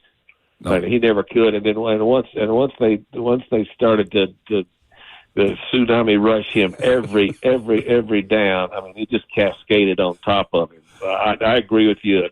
I don't think it was an ability thing. I think, first of all, as you say, and any NFL player, you know as well as I do, nobody's playing completely healthy. But once they start, NFL players don't make excuses for health. Right. They really don't. But it's got something to do with it at times. Coach Mack, it's funny you say that he's in a cement mixer. You took me back to our practice days when training camp, when a guy was getting work, we just say, got him in a mixer. Yep. And that's all you could do is just hold on, Coach Mack, and wait for the spin cycle. That's a great way to put it. Hold on, wait for the spin cycle. Because it's dry at that point. We're really put them in the dryer at that point, Coach Mack. Golly. Coach Mack, presented by Two Rivers Ford, Thursdays at 7:20 here on the show. 2 weeks away from the NFL Combine. Appreciate you, Mac. Thank you. Appreciate both of you guys. See you guys. Yes, sir. Thanks, sir. Coach Dave McGinnis with us here this morning. Titans Radio headed to the NFL Combine. I will be there as well. Yay. Looking forward to it. Time. I'm happy for you on this one. It's going to be a good time. Looking forward to being up in Indy. It's going to be fun. Hopefully y'all don't get no snow. It needs to be over and done with. Yeah, well, It's I just can neat. tell you what the weather's going to be in Indianapolis today. It's going to be mid-30s, windy, and I won't see the sun. Downtown is way windy as well, too. Very windy. Yeah. Very windy place. They do have those sky bridges that make it easier to walk around, but yeah, it sucks downtown there. Coming up, the general manager of the Seattle Seahawks had a very awkward moment with a potential Titans free agency target. I don't know if you saw this yesterday on social media, but we'll play it for you coming up next.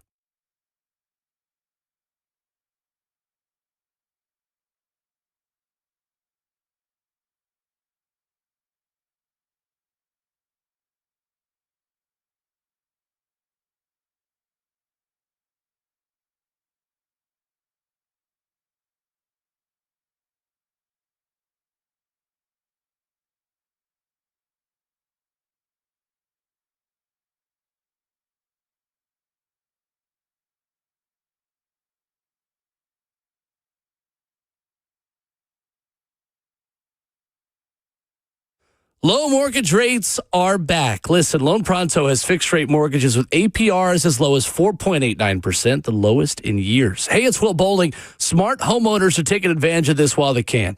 If you got stuck in a 6% loan, you can lower your payment big time. Or you can keep your primary mortgage intact and get cash out of your equity with Loan Pronto's Rapid Equity Loan. One homeowner just got $250,000 out of their home. They paid off all their credit cards and some car loans and cut their monthly expense by $2,000. Call now and see what option works best for you, but don't miss the big rate drop of 2026. Ask about new home loans, VA loans, full cash out refis with our famous Rapid Equity Loan. You can close in less than 2 weeks, and you may be able to skip your next 2 house payments altogether. Call 615-499-5780 or visit loanpronto.com for your free instant home appraisal with no hard credit pull. Call 615-499-5780 now, loanpronto.com. Equal housing lender, NMLS 1661781, APR for well-qualified buyers. Visit NMLSconsumeraccess.org.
Wrapping up hour 2 this morning on Ramon and Will. Reset the headlines for you coming up to start hour 3, including Tennessee, Mississippi State last night. What was looking like a very comfortable win for Tennessee was just mildly comfortable by the end of it. 615-737-1045, our number. So, John Schneider, the general manager of the Seattle Seahawks, needs little introduction. He is one of the best executives in the National Football League. Really awkward moment yesterday with running back Kenneth Walker, who is a pending free agent and is certainly someone who many Titans fans are interested in. Did you guys hear this yesterday? Kenneth Walker? The audio, what John Schneider did in their parade? Yeah. And then him in the background just like, no. So he doesn't cuss in this, does he? It didn't sound like it. I've listened to it 5 times. It does not sound like this it. This is John Schneider, Seahawks general manager, on running back Kenneth Walker. This is mid-Super Bowl parade yesterday. It was. To Ken Walker being the MVP. Let's go! Woo!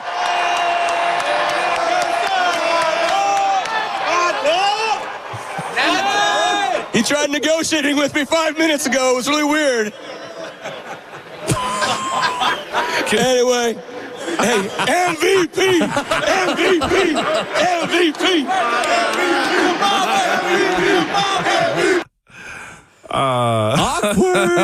Awkward. He's literally standing in the background just like, no. He's standing in the background like the Simpson, like Homer Simpson fading into the bushes. Right. Or Jonah Hill looking at the camera Jonah Hill, at one of those award shows, like being like, I said this to you in confidence 5 beers deep. So apparently, Kenneth Walker then posted on social media and said, must have been the liquor he drinking because I never said that, Shiano, followed by 2 laughing emojis. That was on his Instagram story. You know what Kenneth Walker should have told him? Man, I'm from Memphis. What you know about me? I don't negotiate in public like this, brother. Yeah, you should have did that instead, man. Shout out Glorilla. If you can see Kenneth Walker's face, he's like, brother. It's really awkward. I don't ask for this type of attention, and you're bringing the wrong stuff my way, man. That man trying to go get paid. Isn't John Schneider stepping down as well? I don't think so. I thought it was somebody from the. Oh, it might have been the ownership group. Okay, I think there's some missing. I don't think there's like verified reports out there. I just think there's been some talks. Okay, Yeah. All right then. I was tripping. I'm like, Schneider, why are you walking away now? It wasn't him. It was somebody else, clearly. Kenneth Walker, 25 years old, born October 20th, 2000 in Memphis, Tennessee. Attended Arlington High School. Second-round pick of the 2022 NFL Draft. He is a free agent. He has barely eclipsed 1,000 yards twice in his career. He did play all 17 games this year for the first time in his NFL career. He's dealt with injuries through it as well. 221 carries, 1,027, 5 touchdowns, and, of course, the Super Bowl MVP honor to his name now as well. How interested are you in him, Ramon, for the Titans in free agency? I think it's very interesting. I do think he needs a strong Robin as well. Is he a workhorse type of guy? Absolutely. But he's now, in my personal opinion, has built up a reputation that's going to make him, I'm talking about a huge target as far as how teams are going to, storm blitz him and try to stop him as well. Now, they tried to do that with the Patriots, but the game plan gets bigger. I think he's a nice shot and starter, but it'd be awesome to have a nice change up with a guy like him as your running back. Premier back, teetering towards that. Again, a lot of what we saw was based upon a playoff run. I'm not minimizing. I'm just saying, I think you need to have a great plan around him as well because he's not the greatest pass catcher or he doesn't catch a whole lot. That's the problem. And when he's in the game, you shrink the game plan for yourself, although he is dynamic. 31 catches for 282 this season. Did not have a receiving touchdown this year. 133 catches, just over 1,000 receiving yards in 4 seasons. Also not the greatest blocker. He's fine. Not a great pass protector. In my opinion, if you're adding Kenneth Walker, you're keeping Tony Pollard. Yeah. Just my opinion. Yeah, I agree. Kenneth Walker is essentially joining you if you sign him the same way Tony Pollard did a couple of seasons ago. Tony Pollard was coming in as the 1B behind Ezekiel Elliott in Dallas and had still rushed for 1,000 yards as the 1B. Yeah. That's essentially what Kenneth Walker has been behind Zach Charbonnet. And that's what I've been thinking. Like, so you're looking at projectability of someone that does not have the same tread on his tires maybe as a feature back would in free agency, but still, I mean, he still had 221 carries this year. yeah, and again, great for a guy that's in that role. I think he changed the perception of what he was throughout this playoff run, especially since Charbonnet was out. I think he's going to garner a lot of attention, but I do view, like, is he a 250, rep like carrier running back? Is he 1,000 play running back throughout the season? Like, those are the questions I'm asking as well. His career high in carries is 228 yards when he finished second in Offensive Rookie of the Year voting in 2022. All right, then. Also had career high 9 touchdowns that season. I think running back is a major priority this offseason. And I know the Buck Rising show the other day, they did their segment on the smallest to largest priorities for this roster. And our teammate Buck Rising said that running back is his lowest priority. I couldn't disagree more.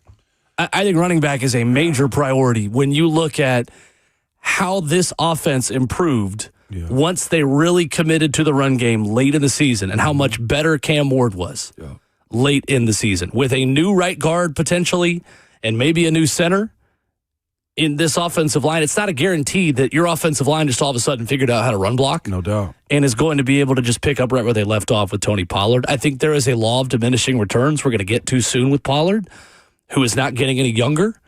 And while, yes, Buck's argument was Tony Pollard needs more help versus you've got to go replace him, I think two things can be true. That you could still keep Tony Pollard, but also understand that Breece Hall's element that he could bring to this offense as a pass catcher, as someone to make something out of nothing, is extremely significant because your ability to find a premier playmaker at running back in 2026 is a lot easier than your ability to find a premier wide receiver in 2026, especially if that first-round pick is an edge rusher. So who am I surrounding Cam Ward with that can make more out of less?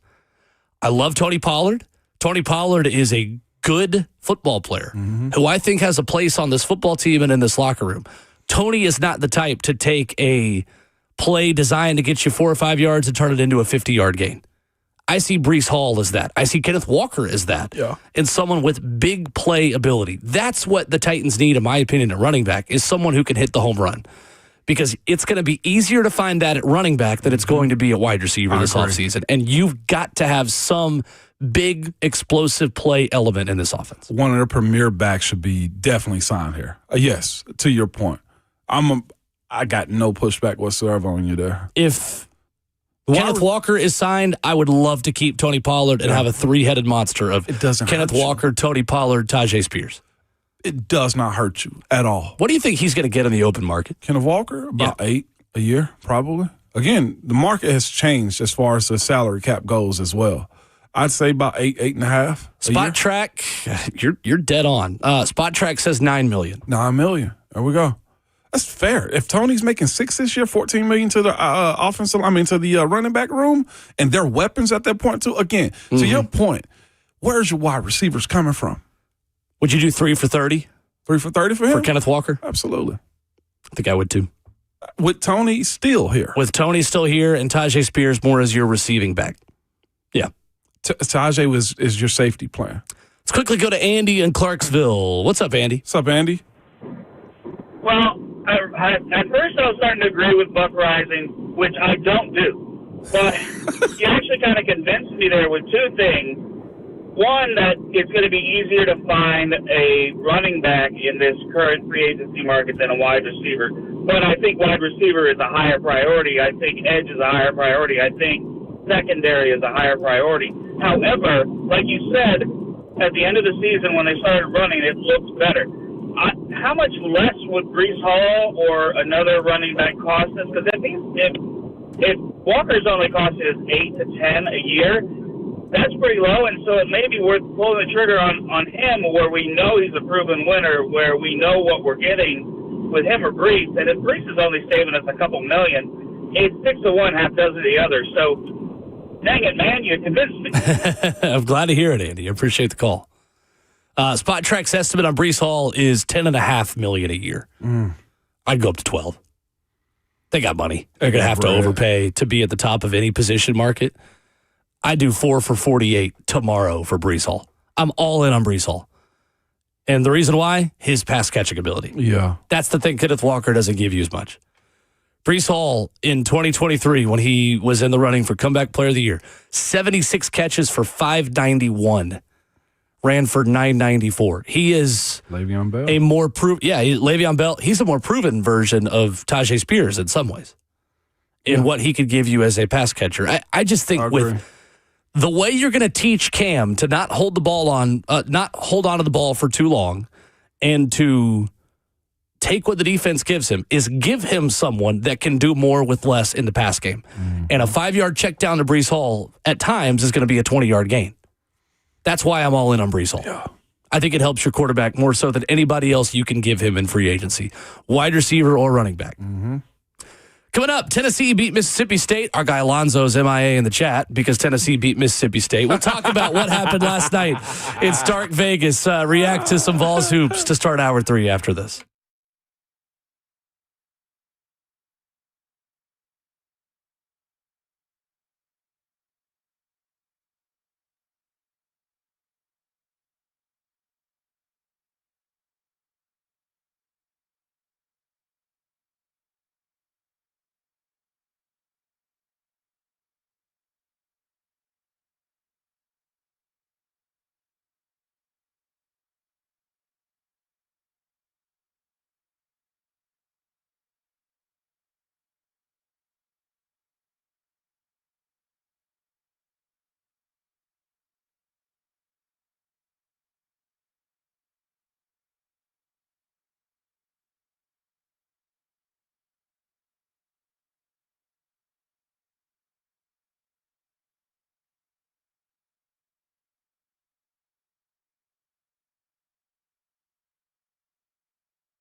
8:03, good morning, live from the Circus Sports of the Mid-Kentucky Downs studio. I'm Justin Hawkins. Tennessee basketball gets back in the win column after beating Mississippi State last night in Starkville, 73-64, despite a 31-point performance from Bulldogs junior guard Josh Hubbard. For Tennessee, Nate Ament, J.P. Estrella, and Jacoby Gillespie all reached double-digit points as the Vols improved to 7-4 in SEC play. Tennessee returns home to the Food City Center in Knoxville this Saturday to play LSU with a 5 p.m. tip-off, and you can hear it right here on 104.5 The Zone. In NFL news, wide receiver Deebo Samuel's contract is set to void today, leaving behind $12,344,000 of dead cap to the Washington Commanders. A 30-year-old wide receiver earned $18.25 million in 2025, and he carries nearly a $16 million valuation into free agency this offseason. Also, 319 prospects were invited to the NFL Combine in Indianapolis starting February 23rd to test before the NFL Draft coming up in April. 6 players from the Vols were invited: Chris Brazzell, Miles Kitselman, Bryson Eason, Joshua Joseph, Colton Hood, and Jermod McCoy. 2 players from Vanderbilt were invited in Diego Pavia and Eli Stowers. Texas A&M led all schools with 13 invites. For all your foundation repair and waterproofing needs, you got to go to USSTN.com. Break it easy once on your home for the Titans and Vols. This is 104.5 The Zone.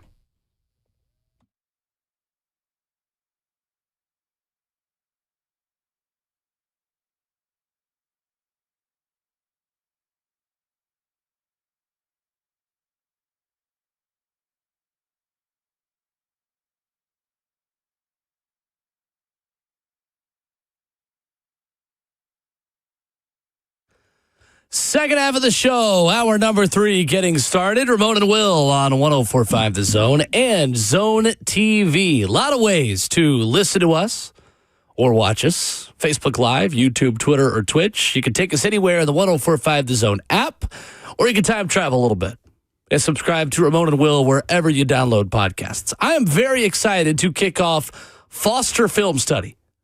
Coming up in 15 minutes, David Bailey is our very first subject. The player that ESPN's Field Yates has mocked to the Tennessee Titans with the 4th overall pick.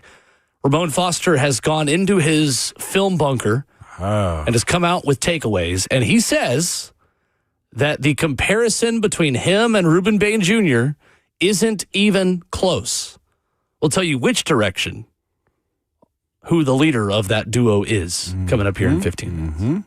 Interesting stuff. It should be a good conversation. And it might be law to some, and it might just be like, you idiot. But either way, I'll forever say I go off what the tape shows me in these types of moments. And that's the way I think most people that play this role of former player or sports analysts that are giving their opinions need to watch the tape. And I love watching tape.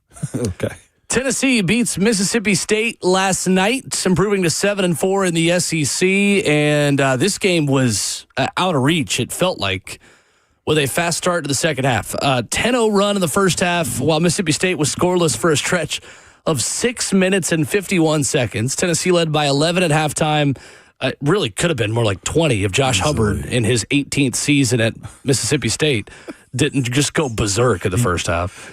23-point lead to start the second half, and then Mississippi State answered with an 18-0 run over 5 minutes to get the deficit down to 5. Nate Ament answered with a pair of old-fashioned threes. Bishop Boswell scored. Then it was Tennessee by 13 again, and that was pretty much it. What stood out to you in this one last night, Ramon? Watching J.P. Estrella start the game strong. I thought he heard people talking about him or felt the pressure. He also had a fresh haircut as well, so that played a part in it, probably him playing the way he did. But I loved watching him be effective earlier in the game. The way they attacked the paint, I thought was strategic because, again, with Vanderbilt coming up sometime soon, that's how they're going to have to play that game. And I felt like Mississippi State was a precursor to what the rest of this season could mean for them. But, again, just the bigs' involvement early. I thought they rim protected well. They rebounded well. And teams that got their shots, they were able to, Mississippi State was able to get the shots and make them, but the Vols answered more so than they ever have in any other game as of late. They answered the call early, and then talent showed up, and they stretched out a little bit further. The lull that they had at the end was inexcusable. very much inexcusable. You got to be able to be a team, man. And I heard Richard Hendricks speaking on it last night on the broadcast. He was just like, this team is very talented, one of the best talented teams in the nation. Savage has said the exact same thing, but they don't have the Zakai Zieglers that they had last year, right? They don't have the Jemai Mashaks that was on this team last year that, listen, if you were gasping for air, they're just going to go ahead and put the pillow on your head and just end it. This team doesn't know how to just end it. They know how to survive. They know how to score. They know how to get on runs, but like ending it, that to me is where last night kind of made it a little dicey. So, very good team though. It was 63-40 with 10 minutes left. Mississippi State, you give them credit. They made their shots, but they had too many open shots. Rick Barnes after the game saying, we had some open shots you got to make, but you put it all together. We just went through a period where I thought we let up. And you're always concerned. It's the story of this Tennessee team, unfortunately, this season. A 17-point lead that evaporates in a loss to Kentucky. A 14-point lead that evaporates in a loss to Kentucky. A 12-point lead in the second half over Kansas, who did not have Darren Peterson back then in that game. That led up for an 81-76 loss. Rick Barnes said it goes back to concentration and not getting relaxed. And that kind of has been the story of our team. We get a lead and we start doing those things. Yeah. It shows. It looked like it. It felt like it. If you were a fan watching it, listening to it, shout out to Vol Network, if you were listening to it as well. Because here's the thing that they need to realize. Teams have scores. This is a very talented league when it boils down to what they're going to face. As you mentioned, Josh Hubbard was lights out. Like, there are going to be teams that got more than just him. That's the issue that they're running into. This is a 6-foot demon that went off last night for almost 30 points, if I'm not mistaken. That's what they ran into with Kentucky. Yeah. That's what they've run into when they got to face Florida. Like, you can beat a team that's got one guy. Mm-hmm. What about when they got two or they got a big that can play you the way that Mississippi State couldn't last night? So, yes, I'm with you. I think that was the difference in why they didn't lose last night, Will, is because Mississippi State only has one dude that they can count on like that. They gotta – that killer instinct has to be activated from play one. Well, Tennessee's just got to finish better on the rim. J.P. Estrella gets so many looks right there, and you could tell Rick Barnes was very clearly telling J.P. after one of his misses. You could see it clear as day on the broadcast. He walks up to him and just goes, you have to make that shot. Have to make that shot. Yeah, man. It comes down to it really being that simple. When this team plays above the rim, at the 4 and 5 positions, it's just so good. Nobody better. And I'd love to see the percentage of Felix Okpara's points that are dunks, because he's so athletic and can get so high up there that it's difficult to defend unless you have pressure on the ball or you have a big that can jump with him or that's long enough to jump with him and knows it's coming. But this team's going to go as far as their forwards go. It's been the case all season. You know what you're getting out of Jacoby Gillespie and Nate Ament night in and night out, with the exception of the second half the other night for Jacoby, where he was not good against Kentucky. It's just going to come down to Tennessee's pathway in the NCAA tournament. How many of the bunnies are they missing or making? Yeah, no doubt. At the end of the day, this is not as good of a defensive team as Rick Barnes has had in the past, but it's still a Tennessee defensive team, and it's still Rick Barnes. And it still has high standards behind it. 100%. Like, yeah, and that's the part of it I think is most encouraging, is they have these lulls and just moments of just wandering in the wilderness, but then the defense still is doing its thing, or they're rebounding at a clip that's outdoing the other squad as well. I'll still say this. They're still a fun team. I don't even think they've began to even scratch the surface of how good they can be. Not at all.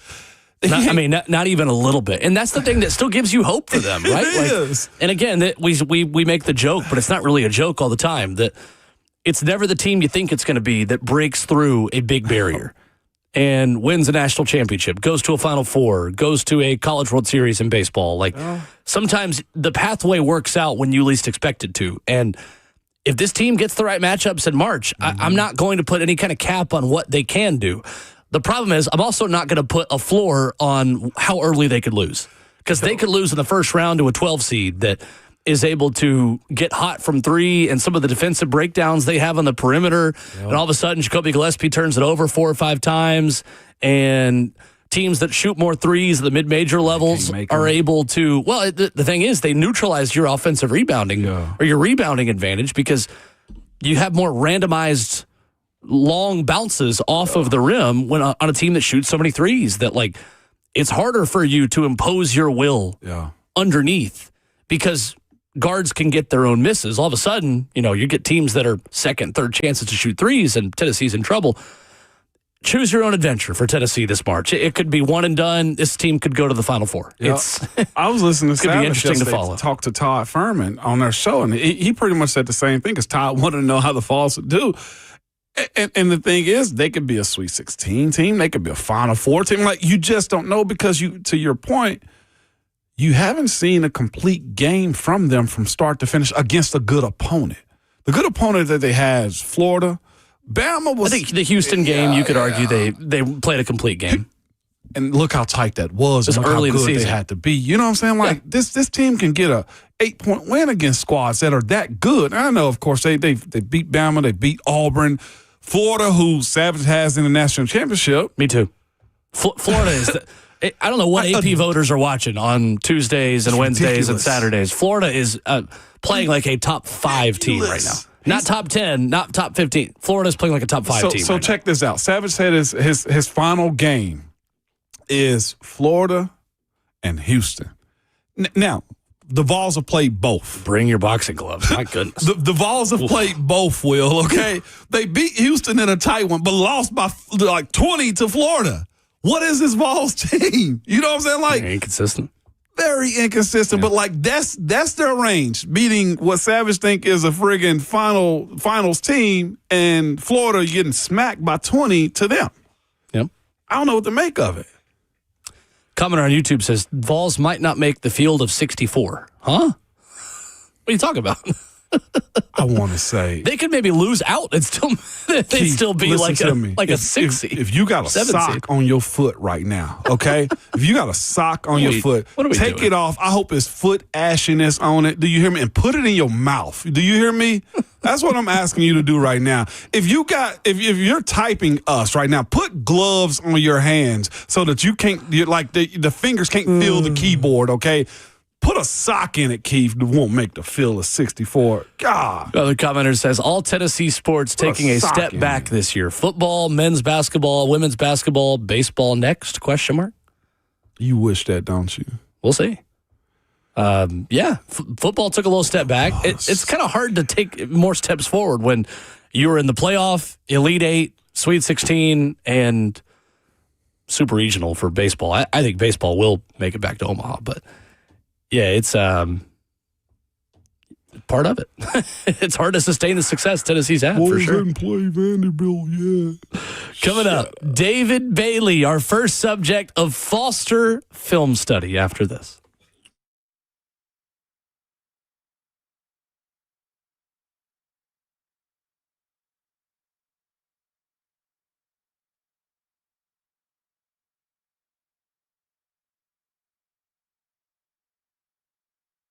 It's Ramon Foster for Jewel Roofing and Exteriors. Good people, I know the trees are probably getting cleaned up around your yard and around the neighborhood, and some may have fallen on, but I do know this too. If you were like mine, you probably heard or thought you heard some dripping in or around your house because the ice and snow gets backed up and there's nowhere for it to drain and it finds its way inside of your house. I'm here to tell you, man, there's a company that does really good work, and it is Jewel Roofing, man. They are some of the best to do it.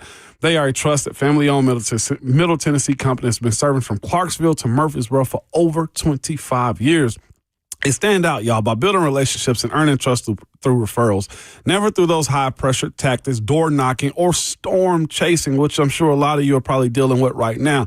I'm telling you, for a local company that you can trust, you don't have to worry about them overselling you or honestly, having you fix your roofing, you probably don't need it done. I had Jewel Roofing come over to my house, man, and they were very authentic in how they told me I had issues or not having issues, that my roof was ultimately fine. For a company that you can trust, you can call them at 615-868-9999 or visit their website at jewelroofing.com. That's Jewel Roofing with 2 L's.com.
Ramona Will on 104.5 The Zone continues. Hour number 3.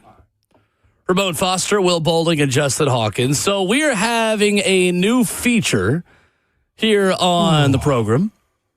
Foster Film Study. And here's the thing. We all have access to film. We all have YouTube. We all have the internet. Respectfully, some of us know what they're watching. Yeah. And I put myself in this boat as well. I'm going to watch the film. I'm going to look at stuff. I don't know. Ramon has forgotten more about watching film and football than I know. No, you were in NFL film rooms for 11 years. I just like football and enjoy watching it. So, not to put myself down too much or not to put any of you down who watch the film and all of these things, I want to get your take on a number of prospects as we go through the draft process and start with the best options in the first round. At this point, it feels like Texas Tech senior David Bailey is the most commonly mocked player to the Tennessee Titans.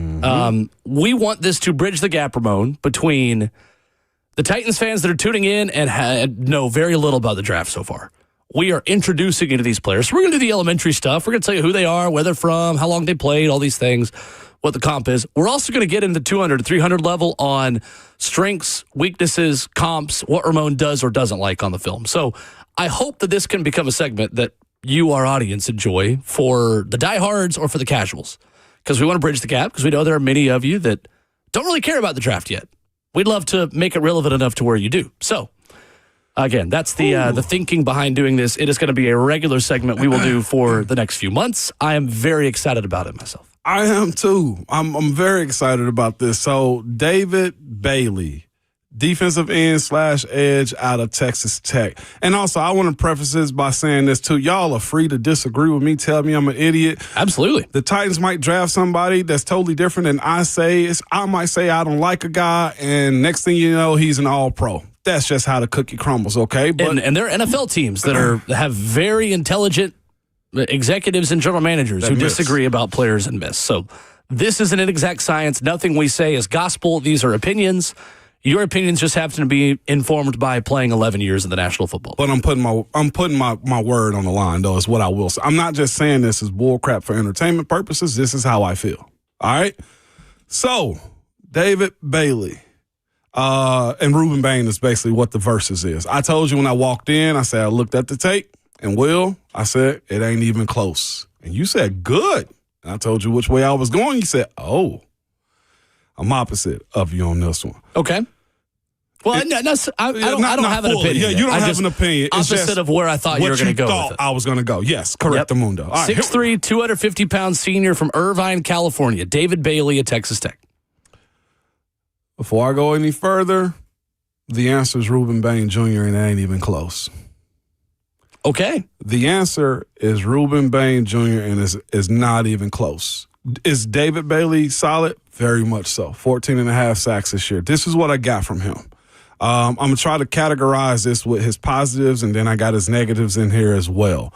I'm going through my notes. So David Bailey. Immediately, you know who he reminds me of? Who's that? Yannick Ngakoue. Okay. Yannick Ngakoue, former Baltimore Raven, former Jacksonville Jaguar. Love Yannick as a player. Every single play he was going to run through your face. His get-off was one of the best I've ever seen. He's attacking. He's violent. He's very much built like David Bailey. Straight line athlete. I don't want to call him tight hips, but tight hips, not loose, not a great bend, but he can bend and punch you to get to his finishes where he is. The violence is what you love. David Bailey's highest attribute is his get-off. It's by far one of the best I think I've seen from almost anybody. His get-off to me is equivalent to a world-class sprinter. Ain't no ifs, ands, or buts about it. That is a threat. Here's the issue. Watching his tape, that threat works against people that are scared of him. Okay. Against the Utah tackles, it was a non-factor. Utah has one of the best tackles that's coming out in this draft, if I'm not mistaken. That's correct. Spencer Fano. He did get a sack against them. in the last 3 minutes and 16 seconds. There's a tape out there that you guys are going to look at is David Bailey versus, and it was honestly a cupcake sack type of situation. I think his defensive line, Nate, was more effective than he was, and he just finished it out. It wasn't a win. When I look against these type of guys, against good talent, I need to see that. Now, what you're going to see initially, if you go on YouTube or where you're watching your tape and you see his highlights, you're going to see him versus a Kent State tackle. He punches him through his chest, he falls on his ass, and he makes a sack. That, to me, ain't a real comparison. That shows me he has explosion, he has power, he has get off, and he has a tenacity to play the position. When we're speaking about one player in this defense versus the other, I don't think, personally, he fits what Robert Saleh is going to be looking for. So, here we go. Here's my notes that I have on him. Okay. Reminds me of Yannick Ngakoue. Very north and south in his movements. You don't get much flexibility in his bend, his range, his ability to redirect quickly. I didn't see it in his game. Which is interesting because I feel like when you talk about quick twitch edge rushers, you're often talking about motorcycle lean and the ability to run around tackles versus quick get off and run through tackles, right? Against bigger offensive linemen, he gets stuck and he rides the corner. Now, he'll push a quarterback up in the pocket.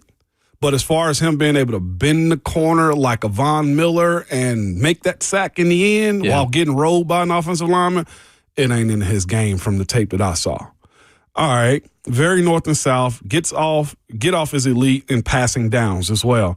Violent hands and the burst off the line of scrimmage, I'm going to say that a lot. His move is bull rush to pass rush. He's going to punch you through your chest as quick as he can, but here's the thing, he's 245. I'm eating that all day long. Most are at that position, or you can plan on, man, move out the way. Burst of power, legs never stop moving to get to the quarterback as well. That's what you will see. His effort level is through the roof.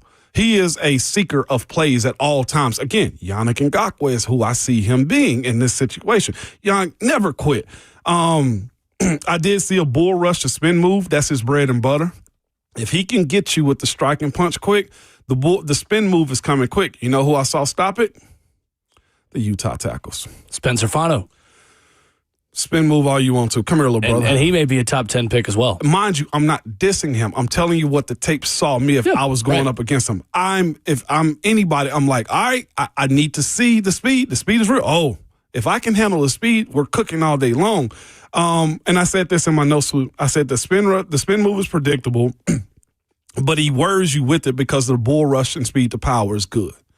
All right. And I put it in here again as I'm watching tape. Really has a motor, probably the best.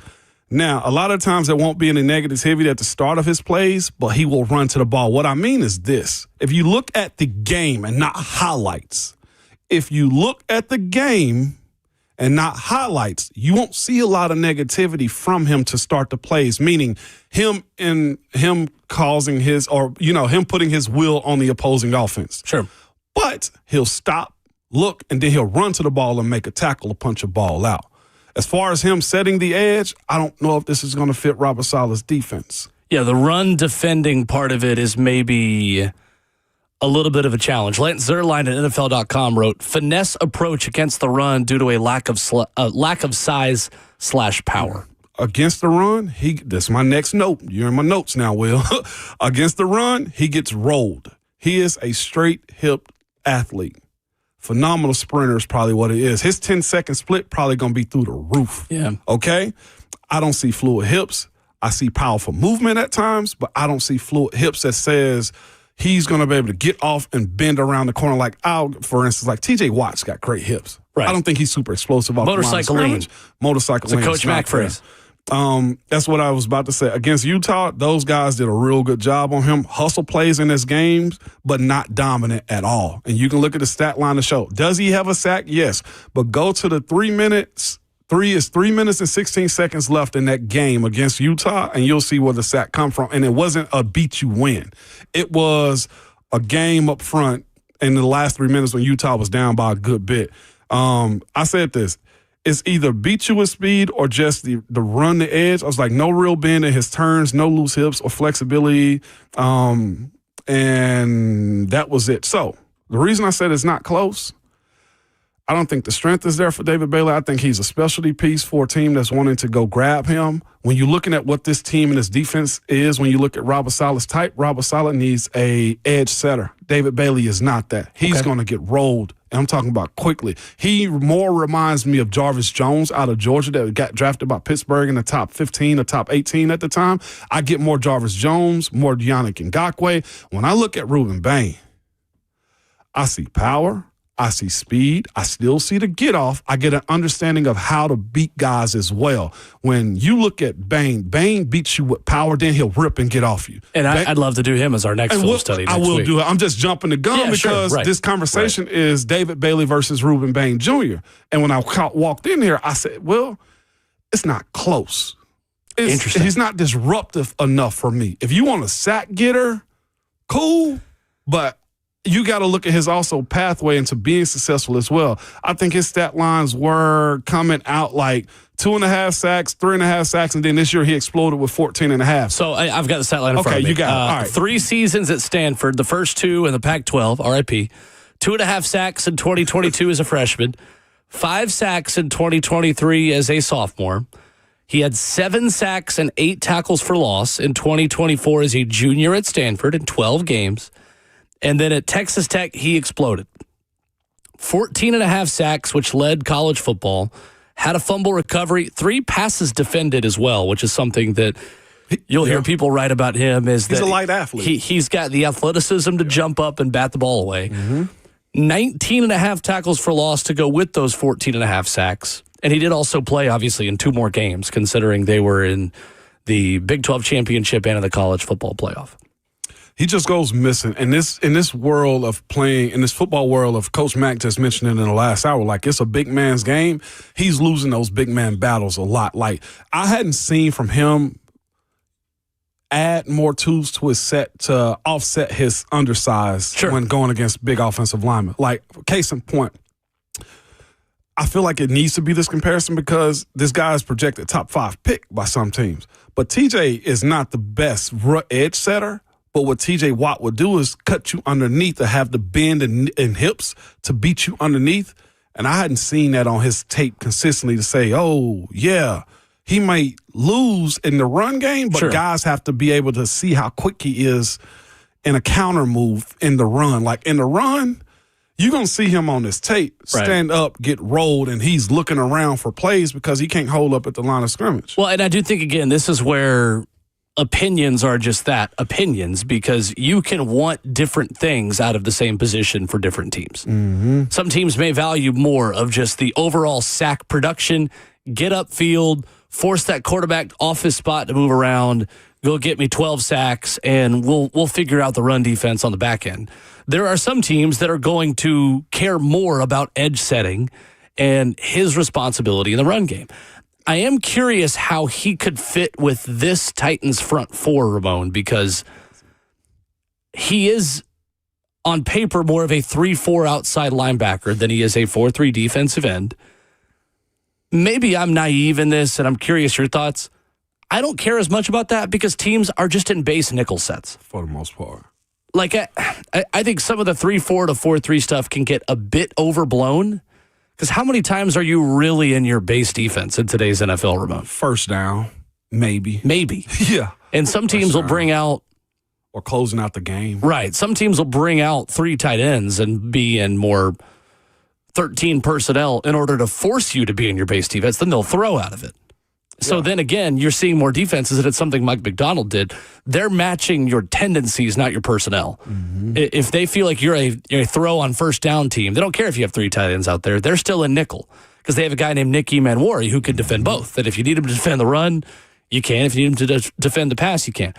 That is where I think, based on the limitations you're talking about with David Bailey and run defense, as defenses try to become more versatile and less predictable, your ability to have run defenders and pass defenders that are all one and the same on the field at the same time, I think is more valuable than ever. It is. Because Ruben Bain Jr. can be out there and do 2 jobs. David Bailey feels like more of a specialist. Exactly. He's more of a mercenary. He's going to get off on the edge. He's going to force that quarterback to move, But as the play goes, well, yes, he has a high motor. If it turns into a run or if it is just a run on the front end of it, he's not the edge setter that's going to keep running backs from bouncing things outside. I'm huge on age as well. When guys come into the league, Reuben Bain Jr. is just 21.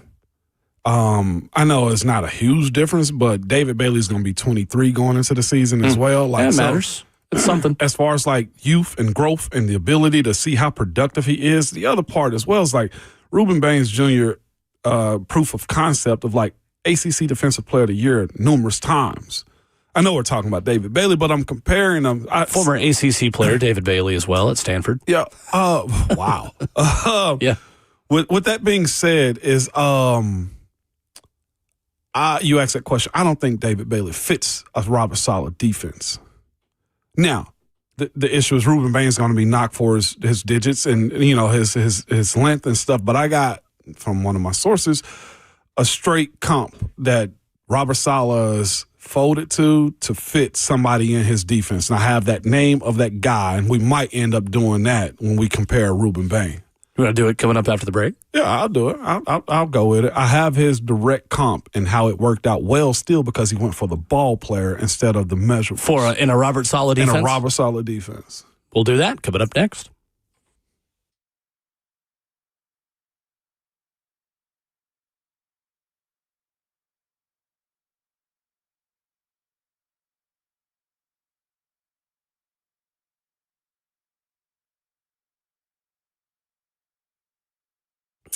Tennessee was hit hard by severe weather last month and Winter Storm Fern, man. As communities across Tennessee continue working to rebuild from flooded homes and storm-damaged schools to infrastructure weakened by melting snow and ice, USS, I'm telling you all, is here to help. Since 1984, United Structural Systems has helped thousands of families and businesses restore their homes after foundation damage.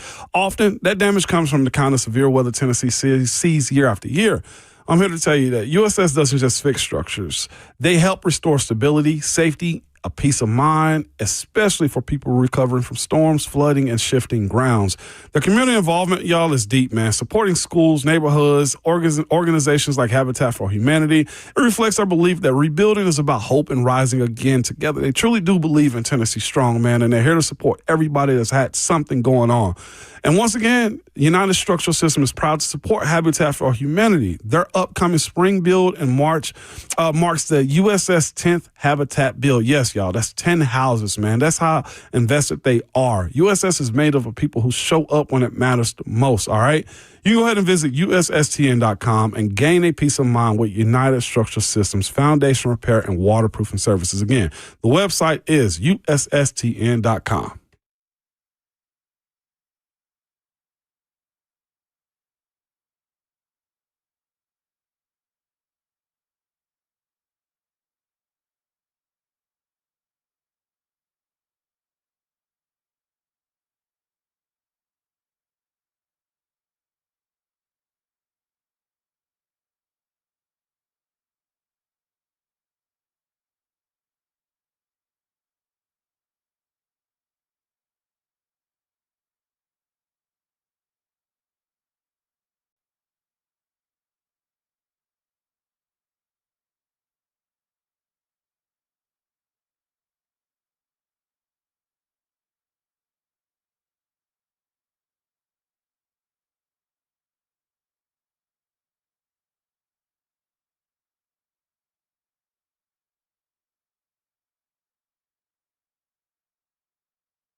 We're doing some Foster film study in Hour 3 on Ramon and Will.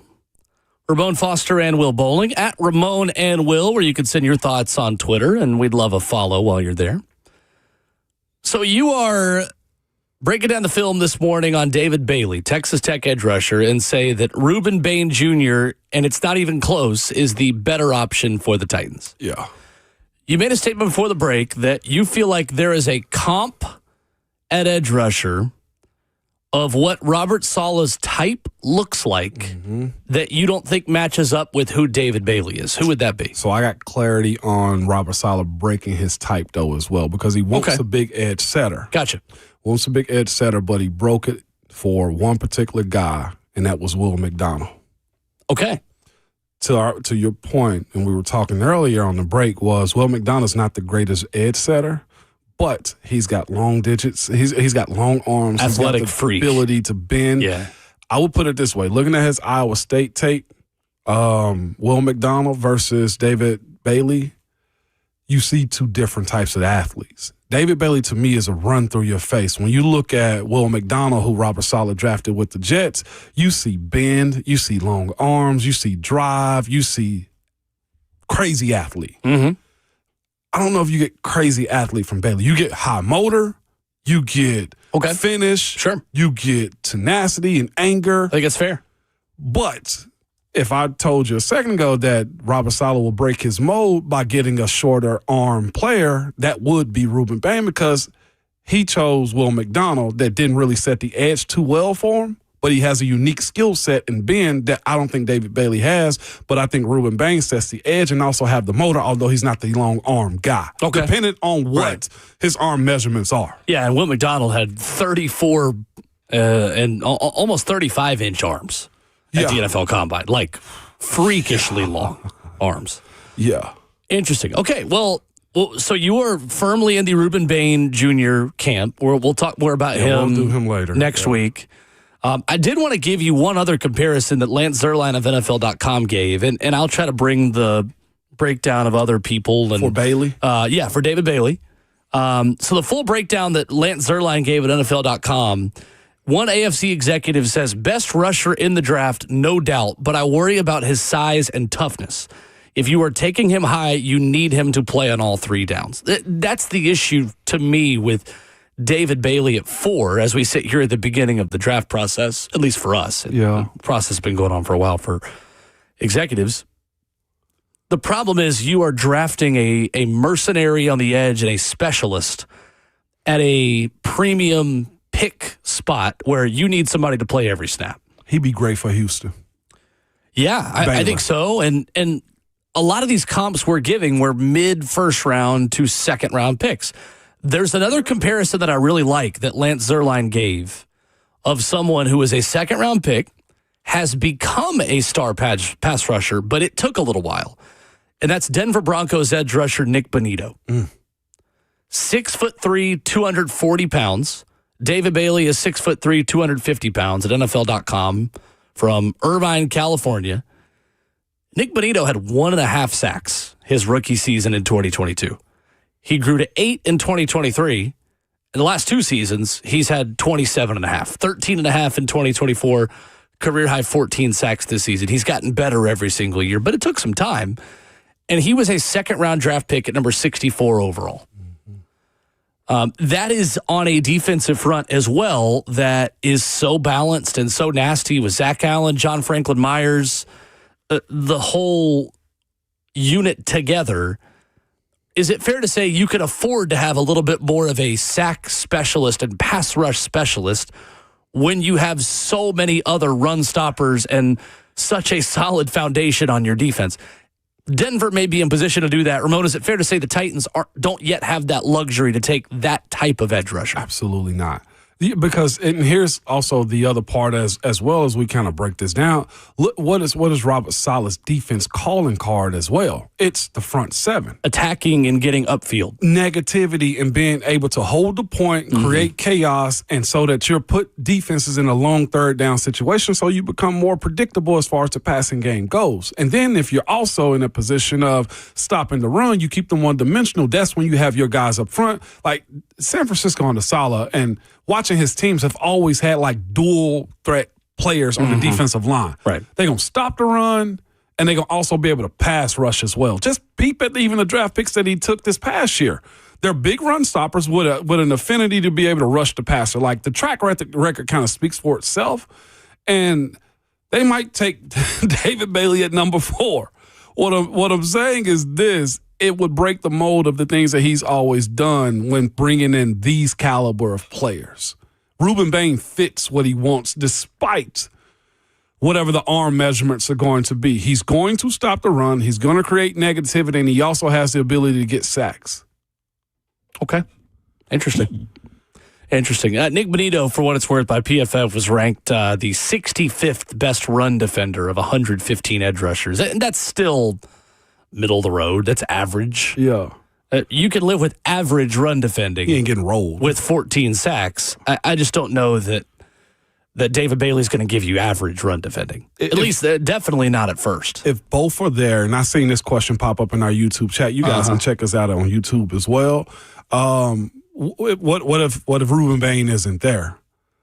I think you pivot to another spot and not David Bailey, to be quite honest with you. If Ruben Bain isn't there, that means Arvell Reese probably is. And again, we just got a question that says, well, dang, what do we do if Reese and Bain are gone? Trade back or Mekhi Lemon? If both, let's just say for the hypothetical, both Arvell Reese and Ruben Bain Jr. are picked in the first 3 picks, then that means we know Fernando Mendoza, obviously he's definitely going 1. That means you have Caleb Downs. That's what I was going to say, Caleb. That means you have still David Bailey. Arvell Reese probably? No, the question is if Reese and Bain are both gone. Reese and Bain. You've got still David Bailey, who is still not a bad option. No, I mean, we're splitting hairs here at the top of the draft. These are all good players. I'd probably go Caleb Downs at that point if he's still available. I don't think Caleb Downs is available at 4. But if Ruben Bain Jr., if what you are saying is shared within that building on the idea of type and David Bailey maybe not being as much of a Titans type at edge under Robert Saleh, I'm taking the best football player available. And Albert Breer of SI.com just said within the hour, there are a lot of people that believe that Caleb Downs is the best football player in this draft. One commenter says, you go Jeremiah Love if those guys are gone. I am all out on Jeremiah Love. At 4? At number 4. Yeah. I don't think the Titans are in the position to draft a young running back like that when I can go find one in free agency that's not going to be that different from him. And again, Breece Hall is kind of a one-on-one, and if he doesn't pick you, then obviously we're having a different conversation. But there are so many different ways to find a running back. There are not a lot of different ways to find really good all-pro edge rushers other than drafting them in the first round. There are not a lot of good ways to find a player of Caleb Downs' talent who's essentially going to do everything for you on defense. And Brian says, well, we already have 2 safeties. I don't care. If you believe that Caleb Downs is Eric Berry, if you believe that Caleb Downs is Kyle Hamilton, take the best football player and figure it out on the back end. You are not drafting for the 2026 Tennessee Titans. You are drafting for the 26, 27, 28, 29, 30. You are drafting for the next decade of Tennessee Titans. So let's put to the side what 2026 looks like just for a second and say that if you've got a strong conviction that Caleb Downs is Ed Reed, take Caleb Downs. If Ruben Bain Jr. isn't there. Case in point, look at Seattle's defense, or Seattle's team in general. Jackson Smith and Jigba and Witherspoon in the same draft, not too far behind it. Then they go get a defensive tackle, and they had just traded for Leonard Williams at the same time. Like, you stack this up to have, at this point, the conversation is, because I'm looking at a mock draft right now, they can go, what Mansour Delane? Out of LSU, and I don't think you would bet it. A little bit of a reach at 4, but yeah, I mean possible. But, I mean, I think this Daniel Jeremiah got it as it might not be his mock. It's Chad Reuter got it him number 5. Okay, so it's early. But my point is this: free agency has to take care of itself. But you need corners, you need edge, you need a safety, you need a wide receiver. Almost any quality pick you shouldn't turn your nose up at. You need good football players. Period. I don't care where they play. With a couple of exceptions. And again, yes, I'm with you. Jeremiah Love and running back is one exception. I want to go all in on Breece Hall. But I think running back for and again, like Caleb Downs, if you watch him, and maybe we can talk about him next week too, you're essentially getting a run defender, nickel corner, tight end coverer, blitzer, playmaker. You are getting everything on your defense. It's not, don't pigeonhole him into safety. He's like a nickel safety. He's essentially a third corner, and you need corners badly. Mm-hmm. That's the number one thing that's got to be filled to the two deep. That's as empty as anything else on this roster. Great breakdown. I enjoyed this. It's fun. Got a lot of really good comments of the F&M Bank chat saying, enjoyed this segment. It's well done. We'll do this again. Let's open it up to your reaction. 615-737-1045. What did you like? What did you not like about David Bailey? And let's just open it up and be totally broad about it. Who's your pick for the Titans with the 4th overall pick as we begin draft prep here on Ramon and Will coming up as Hour 4 begins next?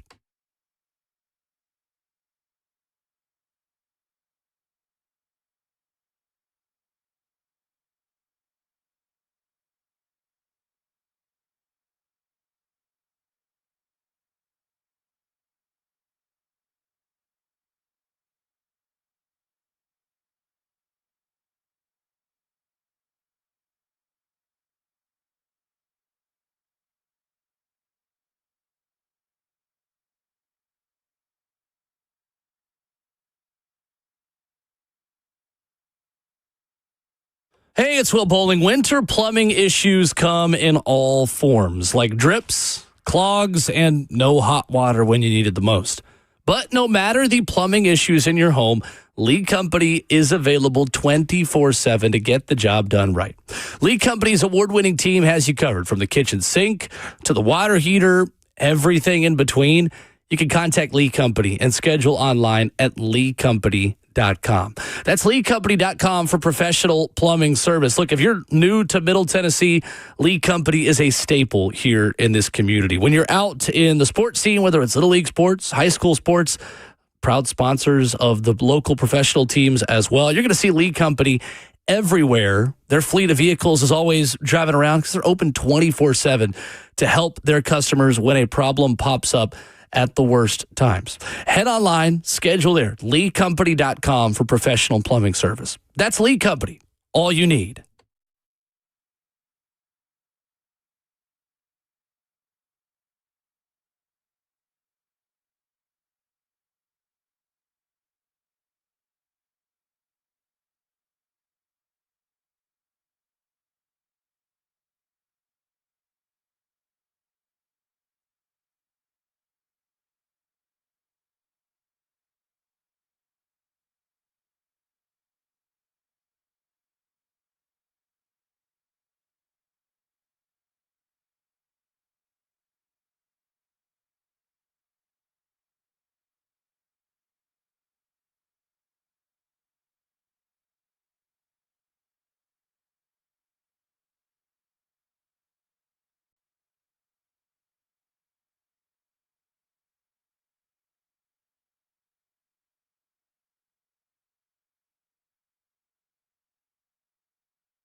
9:03, good morning, live from the Circus Sports, the Mid-Kentucky Down studio. I'm Justin Hawkins. Tennessee basketball is back in the win column after beating Mississippi State last night 73-64 in Starkville, despite a 31-point performance from Bulldogs junior guard Josh Hubbard for Tennessee. Nate Ament, J.P. Estrella, and Jacoby Gillespie all reached double-digit points as the Vols improved to 7-4 in SEC play. Tennessee returns home to the Food City Center in Knoxville this Saturday to play LSU. Tip-off is at 5 p.m., and you can hear, of course, right here on 104.5 The Zone. NFL news. Wide receiver Deebo Samuel's contract is set to void today, leaving behind just over $12 million of dead cap to the Washington Commanders. The 30-year-old wide receiver earned $18.25 million in 2025 and carries nearly $16 million valuation into free agency this offseason. Also, 319 prospects invited to the NFL Combine in Indianapolis, which starts February 23rd, to test before the NFL Draft coming up in April. 6 players from the Vols were invited, and Chris Brazzell, Miles Kitzman, Bryson Eason, Joshua Josephs, Colton Hood, and Jermod McCoy. 2 players from Vanderbilt, and Diego Pavia and Eli Stowers. Meanwhile, Texas A&M leads all schools with 13 invites. For all your foundation repair and waterproofing needs, you got to go to USSTN.com. Breaking news at once on your home for the Titans and Vols. This is 104.5 The Zone.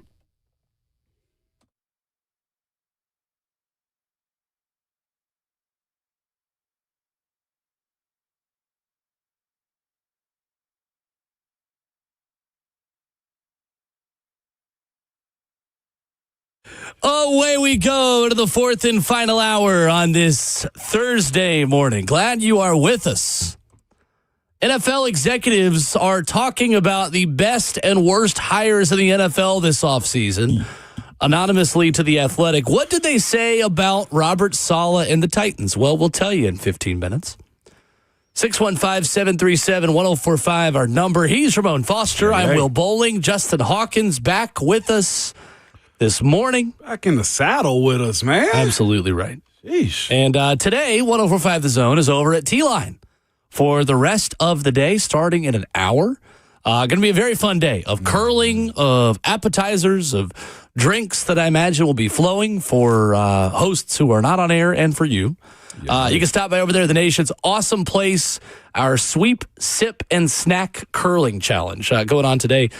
Discounted ice time gets you 30-minute curling session and an appetizer for $25. So if you saw the Coreys competing the other day, then you can go try your hand at curling. So it should be fun. I'm going to make my way over there probably around 4:30 and go crash 3HL, and maybe I'll be the shiny object that distracts them from whatever they're talking about. You could be, man. It's gonna be a good time, especially if Savage is in there. I wonder, is he gonna be in the curling section with just a tank top on, or will he actually have a shirt and a jacket on? Because it is kind of cool over there. It might be a little chilly. Yeah, a little chilly over there, Savage. Bring a coat is what I would tell you. It looks fun, though. The building looks phenomenal. It's a really cool place. At T-Line. Yeah, it's an awesome spot. I was also told, I'm not sure if I should disclose this to people, but it's a Ravens haven on weekends for them to watch games. Is it?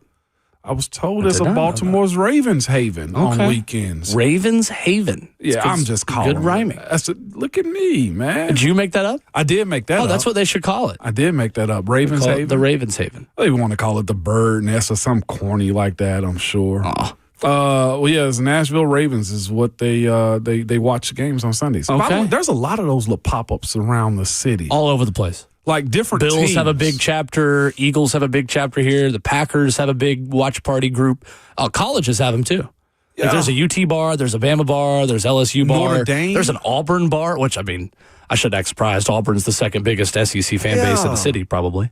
There's an Auburn bar here? Yeah. Jeez. Right down the road. It's in Midtown. Babs don't even go kick it with her people. That's crazy. Oh, I mean, she's under the weather right now, too, as well. Yeah, I've got whatever gunk is going around. Every time the weather changes, Crazy. I get the same symptoms. Like whether it's cold to hot or hot to cold, I get a little scratch in my throat and get a little stuffy. I will say it's chilly outside, but I went and stood in the sun like a little house cat. Yeah, it still feels nice. Feels nice. Yeah, for sure. I like it. It feels nice. Commenter on YouTube says there's a Grizzlies bar here. There's a Grizzlies bar. They would have seen yesterday Jemai Meshack scooping and scoring on Nikola Jokic. He's going off, man. Playing Good pretty for well. him. It's 17 the other night? Yeah, he's 16. 16? Yeah. Oh, they're still. But he's doing that one good thing that he needs, man, and that's play defense, Yeah, and he's he's scoring in transition. Absolutely. There's a Steelers bar, I think, across the street from Demombrian as well, too. So I didn't went and visited my people. I'm bashing Babs. Whatever. It's all good. I mean, hey, never mind. I can't even talk about them now. I don't know what they are. I don't know what they're going to be, Will. So interested in your thoughts on this and in the F&M Bank chat, our YouTube community. I'm curious what you guys think. Who do you want to draft as of today? You've got as many options on where the Titans can go as we have had in recent memory, where, Joe Alt, J.C. Latham were so set in stone. Obviously, Cam Ward, we knew around the Combine last year was going to be the pick for the Titans at 1. Peter Skoronski was we set there, too? We were. We were? We were. There was a little bit of Levis discussion, and then you went and got him in the second round. There was a little bit of other stuff going on there, and Malik Neighbors a couple years ago, too, was discussed a little bit. But this is as open as I think the options have been in quite some time. So I'm curious where people stand. Ramon, if you were making a pick today, which obviously is like trying to ask somebody to take the test and only having done about 10% of the studying, and we just got through syllabus week. That's essentially where we are in draft process and watching the tape. Who would your pick be as of today? So going the first 4, I guess. Vegas, Mendoza. Yeah. Jets, one of the 2 tackles, either. No, I think the Jets are taking Arvell Reese. Arvell Reese. That's my guess. 3 is. I think both the tackles are probably on the board for the Cardinals to pick at 3. I think one of the 2 tackles, Spencer Fano or Francis Maui-Noa, are probably off the board. Fano or Maui-Noa at 3. Yeah. And that's Cleveland? 3 is Arizona, right? 3 is Arizona. Yeah, Cleveland's behind us. Okay. I'm probably taking Ruben Bain Jr. If not him and he's not there and the draft goes AWire, Caleb Downs is my second overall pick. Okay. Those are my 2 top choices, barring a quarterback situation. I don't think you need to be in the tackle conversation right now, but I'm Caleb Downs or Ruben Bain Jr. I'm in the Ruben Bain Jr. camp as of today as well. You've successfully talked me into it for now. We'll watch tape together. We will. And honestly, again, it's not a super significant prediction on February the 12th. Coach Mack joined us an hour or 2 and told us, they've got their board. They've been working on their board for a year. Yeah. For us, we're just now kind of wading into these waters, and we're still in the shallow end, at least speaking for myself personally. I've not done a deep dive yet. But for now, I think it's Ruben Bain Jr., and I think you're watching teams be reminded in the last 2 Super Bowls the value of elite trench play on defense. Absolutely. And especially in this system that is so predicated on having a strong foundation on your front 7. Everything that this defense is, from what you all have told me and from what smarter people than me have said, says that it is a front 7 paradise for inside linebackers, for defensive tackles, for edge rushers. It starts up front. And I think it's Ruben Bain Jr. at this point of the process as the best overall football player at edge rusher. He may not be the best sack artist, the best overall football player at edge rusher, in my opinion, compared to David Bailey. Like, negativity that he creates, I think, is more sustainable at this level.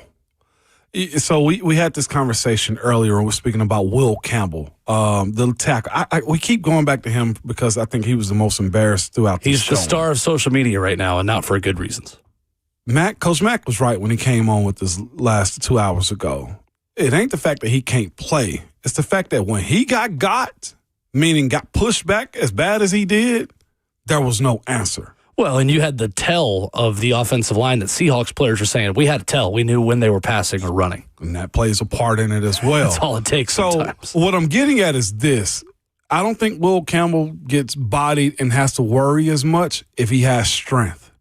If he has the ability to anchor, if he has the ability to say, oh, you got me once, you'll never get me again, and that never showed back up for him. The point I'm making is this. Like, there's one caveat that I always made sure I was good at, and that was you will not be able to run through me. And then I'm going to be big enough to where you won't want to run around me. So make a decision. But I'm saying this to say this about Ruben Bain Jr. versus David Bailey. The deficiency that he has as far as being able to hold at the line of scrimmage, it's too problematic on a week in and week out basis. Sure. I can't afford it. The same way, like, I'll give Will Anderson Jr., the defensive end with the Houston Texans, a lot of prop. He might not be the biggest, but as far as holding the edge, as far as being able to hold his own, it's awesome. And on top of that, it's a bonus that he can rush the passer too. Sure. Like, that's what you're looking for. And you got to ask yourself, what are you getting yourself into? You need to either be a great edge rusher, which I don't think David Bailey is. I think he scared college tackles out of their socks, and he benefited from it. Well, and the other thing on Ruben Bates Jr., I think he showed up more against good teams than David Bailey did because he played a lot more good teams than David Bailey did. And that's my point. Ruben Bates Jr. had 5 sacks in the college football playoff, 3 of them at Texas A&M. That's a really good offensive line. The Maroon Goons. Mm-hmm. If you have a nickname on your O-line, you're doing something right. Yeah, you are. He had another sack, or he had a tackle and a half for loss. Yeah. And a sack against Ohio State. And then again, against Indiana, 2.5 tackles for loss and a sack. Those are good offensive lines. This is not feasting against Arizona. Kent State. Or Arizona State, or Kent State, to your point. Ruben Bates Jr., when he showed up against the big guys. Yeah. Against Notre Dame. He had an interception against Notre Dame. Ruben Bates Jr. did. That, to me, is kind of the tiebreaker between those two guys, is what he did when the lights were brightest against the best teams. We'll go to the phones when we come back. 615-737-1045. Got a trio of you. Got plenty of lines open if you want to talk about your pick for the Titans. Very early in the process at number 4. You are allowed to change your opinion, by the way. Just because you come on here and say it's one guy in February, well, we got months. And change mine. I'll probably change my mind multiple times. We'll start with Lynn and Usher when we come back. We'll also look at this athletic piece on what people are saying around the NFL about the Robert Saleh hire after this.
Hour 4 continues on Friday, Junior Ramon and Will. He's Ramon Foster. I'm Will Bowling. 2 weeks away from the NFL Combine. Really a week and a half from it starting. We mentioned it earlier in the show. I will be up there. We'll divide and conquer the same way this year, the way we did last year. We're just switching who's going. No doubt. Going to be fun. We're looking forward to it. You'll enjoy it, I promise you. Also, it'll be interesting to hear your report back on athletes as well, like namely when they get to the podium. Like you go over there and see them. Like that's where I'll be real with you. Mm-hmm. That's why I realized, guys, it's going to be a bad name to bring up. That's how I realized how big James Pierce Jr. was. That joker is 6'5", like legit. Long human athlete. being, man. We stood eye to eye for like the first time that I could, recall. I'd met him before. I was like, dang. Yeah. It's a big human being. But that's also what the combine allows too. You get face to face with some of these guys. No doubt. Let's go to the phones. Lynn leads us off first. Good morning, Lynn. Morning, Lynn. Good morning, guys. Thank you for being on. I listened to you and somehow managed to talk a little bit intelligently with my adult sons about football. Glad to hear it. You tell them. I have a question. Titan fan, but longtime Miami Hurricane fan. My husband's from that area. And my question is, particularly to Ramon, does the fact that Ruben Bain Jr. has had NFL all-time star for the Miami Dolphins, Jason Taylor, and Hall of Famer as his coach. I mean, I see him coaching on the sidelines during games. They're doing hand things that I don't know because I don't know football. I assume to move people out of the way or set the edge or whatever. And does that kind of up his stock a little bit that he has had that kind of, I'm going to say Jason Taylor maybe has coached him up on an NFL level, knowing surely that he does have some things he has to overcome. No doubt. That's a great question, Lynn. Thank you for the call. We appreciate you. Lynn, it's definitely a benefit. I think when coaches and GMs go in an interview with Jason Taylor and ask him about him, the transparency and honesty that he says versus what others are going to say is going to weigh a whole lot better. Now, the day-to-day teachings, that shows me, like I will say, it does look like Ruben Bain is pro-ready. You look at his style, the way he plays, his technique. Jason Taylor is most definitely a benefit to him in that moment right there as a prospect coming out. Does it oversell Ruben Bain Jr.? Absolutely not. But what it does do is let NFL scouts know this guy understands pro lingo, technique, and the league, to be quite honest with you. I do think there's a bit of a benefit when you see him be so successful. Akeem Mesidor also is in that same conversation. Man, and he may be playing himself up to the top of the second round or even the first round. He fits it. For sure. I think the Jason Taylor connection is a big deal. Lynn, to your point, the Jason Taylor connection correlates just as much so as Georgia defensive players as well. Mm-hmm. You know what you're getting yourself into in those moments. Let's go back to the phones. Usher is in Goodlettsville. What's up, Usher? He was out of Chattanooga. What's up, fellas? Thanks for taking my call. You're welcome. Yeah, absolutely. So, Ruben Bain is a dog. I don't care how long his arms are. I don't care anything else, man. The dude can play. He is a dog, and just like you said, Will, in the big games, he played well. So, if he's there at 4, it's a no-brainer. And then what Robert Saleh could do for him would be you can't even measure that. Right. If he's not there at 4, I'd say you trade down to the middle or the early 20s, and you grab KC Concepcion for Ward. I think that he would be someone that would be a good compliment to him. He is Amon-Ra St. Brown light, and I compare Ruben Bain to Terrell Suggs. So I think that you get more picks if Bain's not there and grab Concepcion or Mesidor, like you guys said. But you got to get guys like that, and I believe that Saleh came here because of Big Jeff and the offensive coordinator. I believe he came here for Ward. So I'm looking forward to this season for the first time in a long time. I'm looking forward to this season, but this draft is going to be very important. So Bain, Concepcion, and Mesidor is my 3 guys for that first pick. Thanks, okay. guys. Thank you. I sure appreciate the call. They wanted to know if you could sing, but Here's your baby. I didn't hear it in your voice right there. That call was for the A. It was. No, so the thing on trading back, and I appreciate Usher's call and his point, and two good calls, and two people we've not heard from who know ball.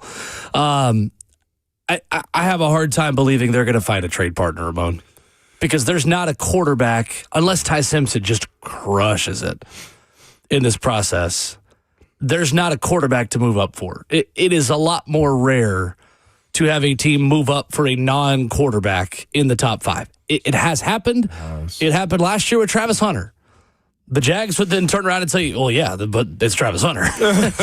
Travis Hunter's a unicorn in this. So, is there someone at 4 who's worthy of trading up for?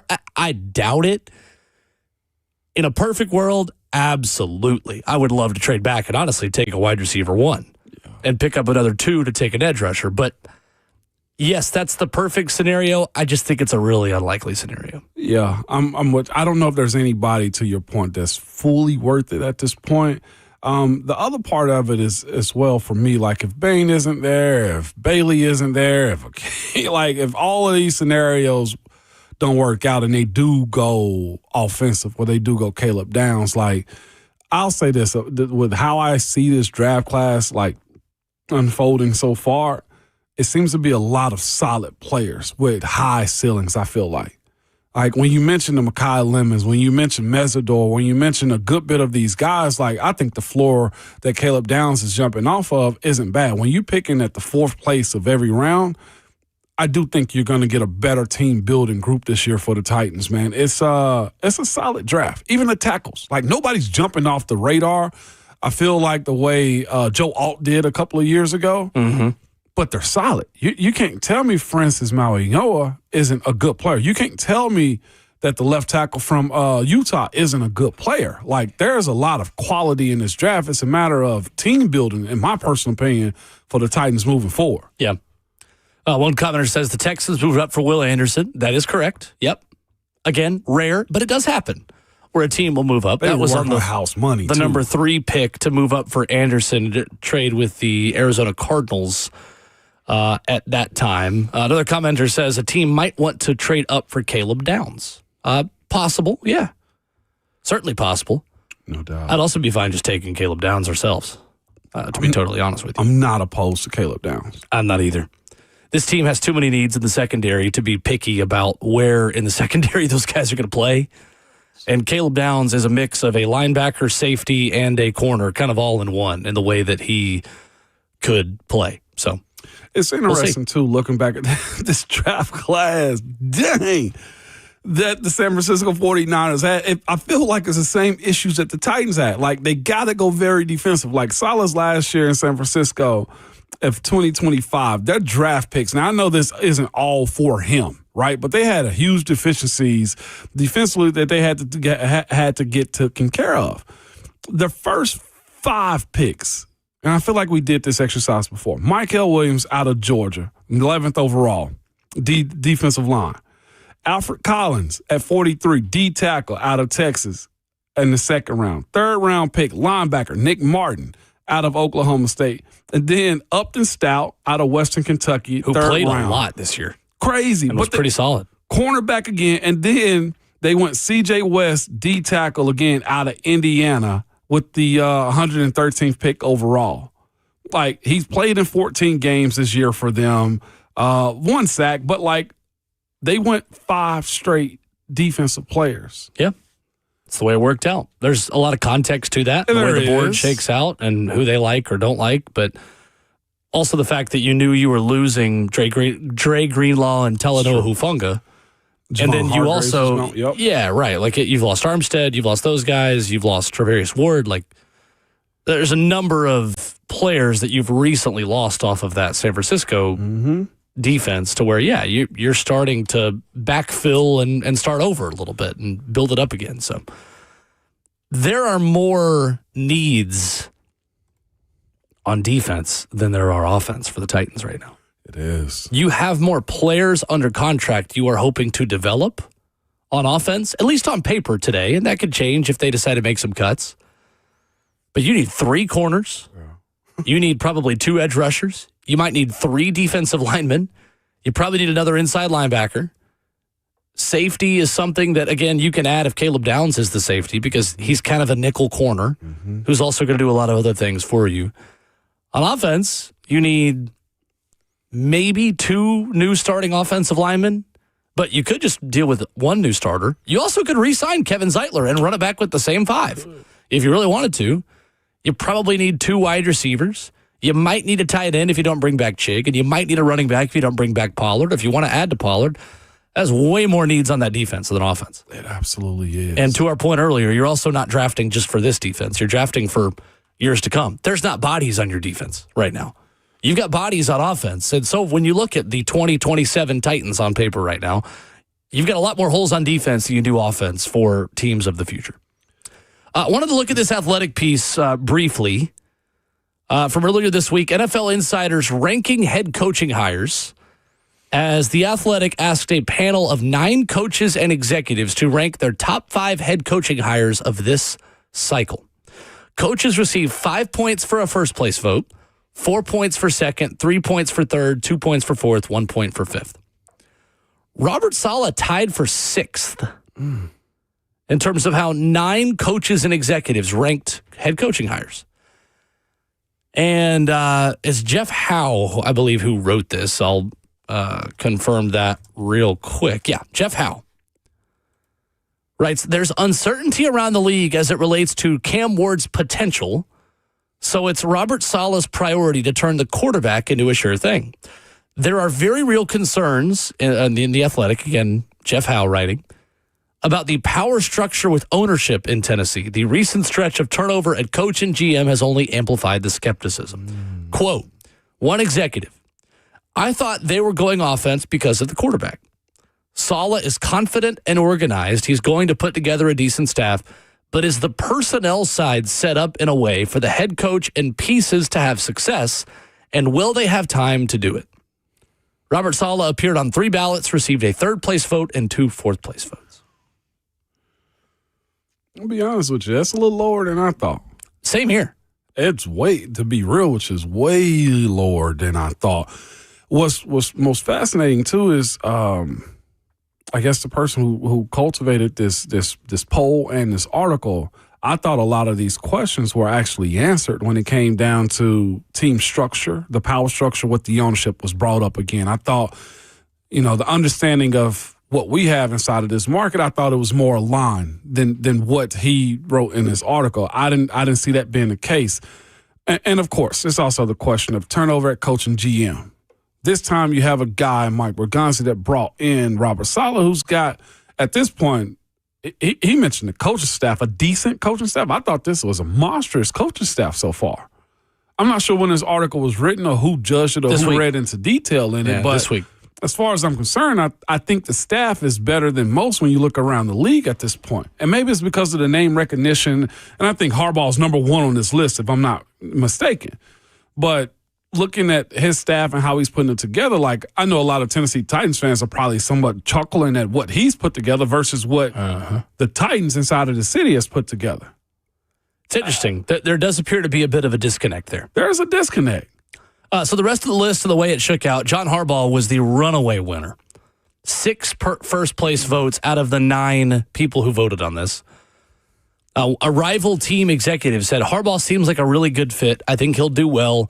They'll be really good with their defensive personnel right away. I think they'll take a Chargers type of jump when Jim Harbaugh took over. John Harbaugh received 6 of the 9 first-place votes. Kevin Stefanski was voted 2nd best hire. Former coach said Stefanski and Matt Ryan's relationship will have stability for an organization that has lacked it. He has already shown he can win with less, just needs to fix the quarterback situation. Here's the thing, though. Do we know that Matt Ryan's going to provide stability? I don't know if Matt Ryan's good at this. Me either. I think he's good on TV. I think he's a great quarterback. I don't know if Matt Ryan's a good president of football operations. It seems like a franchise Nepo hire for them as far as him being the franchise's son, and they hope that he loves it the same. Hell, I thought Coach Former loved the university. I know he loves the University of Tennessee, and he will operate in a manner that was going to take us to a national championship. Those fields are just awesome for the offseason. Work has to be done now is my point. Jesse Minter ranked third. Again, these are not national insiders. These aren't media members saying this. These are people in the league. 9 executives/coaches. Jesse Minter received 1 first-place vote. And an executive who picked Minter as the best hire said he is the cleanest fit out of all of them, the closeness to the scheme. It feels like they went for a younger version of the coach they had, a mix of John Harbaugh and Mike McDonald. Jesse is a stud. They were able to rewind it in a very seamless way. They're minimizing the transition. That's a really important thing to do when you're making a hire. That's an easy one. One coach said the best thing about this hire is the continuity. It's one of the best, if not the best, overall organizations just to keep the defense strong, kicking game elite, and figure out getting over the hump on offense. I agree there. The rest of the rankings, I was surprised to see Mike McCarthy 4th on this list in terms of best hires. Jeff Hafley was voted 5th. Robert Saleh and Clint Kubiak tied for 6th. Joe Brady was 8th. And then Mike LaFleur and Todd Monken received no votes and tied for last, 9th on this list. Yeah, I'll put it this way. 6 is probably appropriate for what they don't know about the Titans situation here. I view this, and you mentioned Mike McCarthy being 4th on this list, and like I follow, of course, Pittsburgh, and I look at the way that team is constructed with like pending free agency, no, real answer at quarterback as it stands currently, 2 running backs that'll be free agents this offseason, offensive line that's still young and growing up, a defense that's aging, and I almost push that down. We're like, that's a bigger task at hand. 6, I'll put it this way. Knowing what they don't know, 6 is probably what they think nationally. And I think 2 is probably just accounting for the hire, the head coach. I think what we know more specifically here, Ramon, to your earlier point, is that Brian Daboll being the OC is nearly as significant as Robert Saleh being the HC. But then you even look at the Titans put together a better staff than a lot of these hires that are ranked ahead of them on this list. And that's what's most confusing about this poll and the questions being asked and answered. Like, I genuinely, and I'll put it this way, having talked to some national people or people around the league, they don't understand or they don't know intimately as much as we do. And I think that's okay. Meaning the information that we have, they're like, oh, what? That happened? Like, yeah. Like, you mean in regards to ownership, office? Okay. Like all of that, Sure. all of those questions. Like, interesting. And I'll say this. I give them grace because those people got to cover 32 teams is the way it's viewed at times. Sure. 615-737-1045. Final call for phone calls as we get out of the way here next.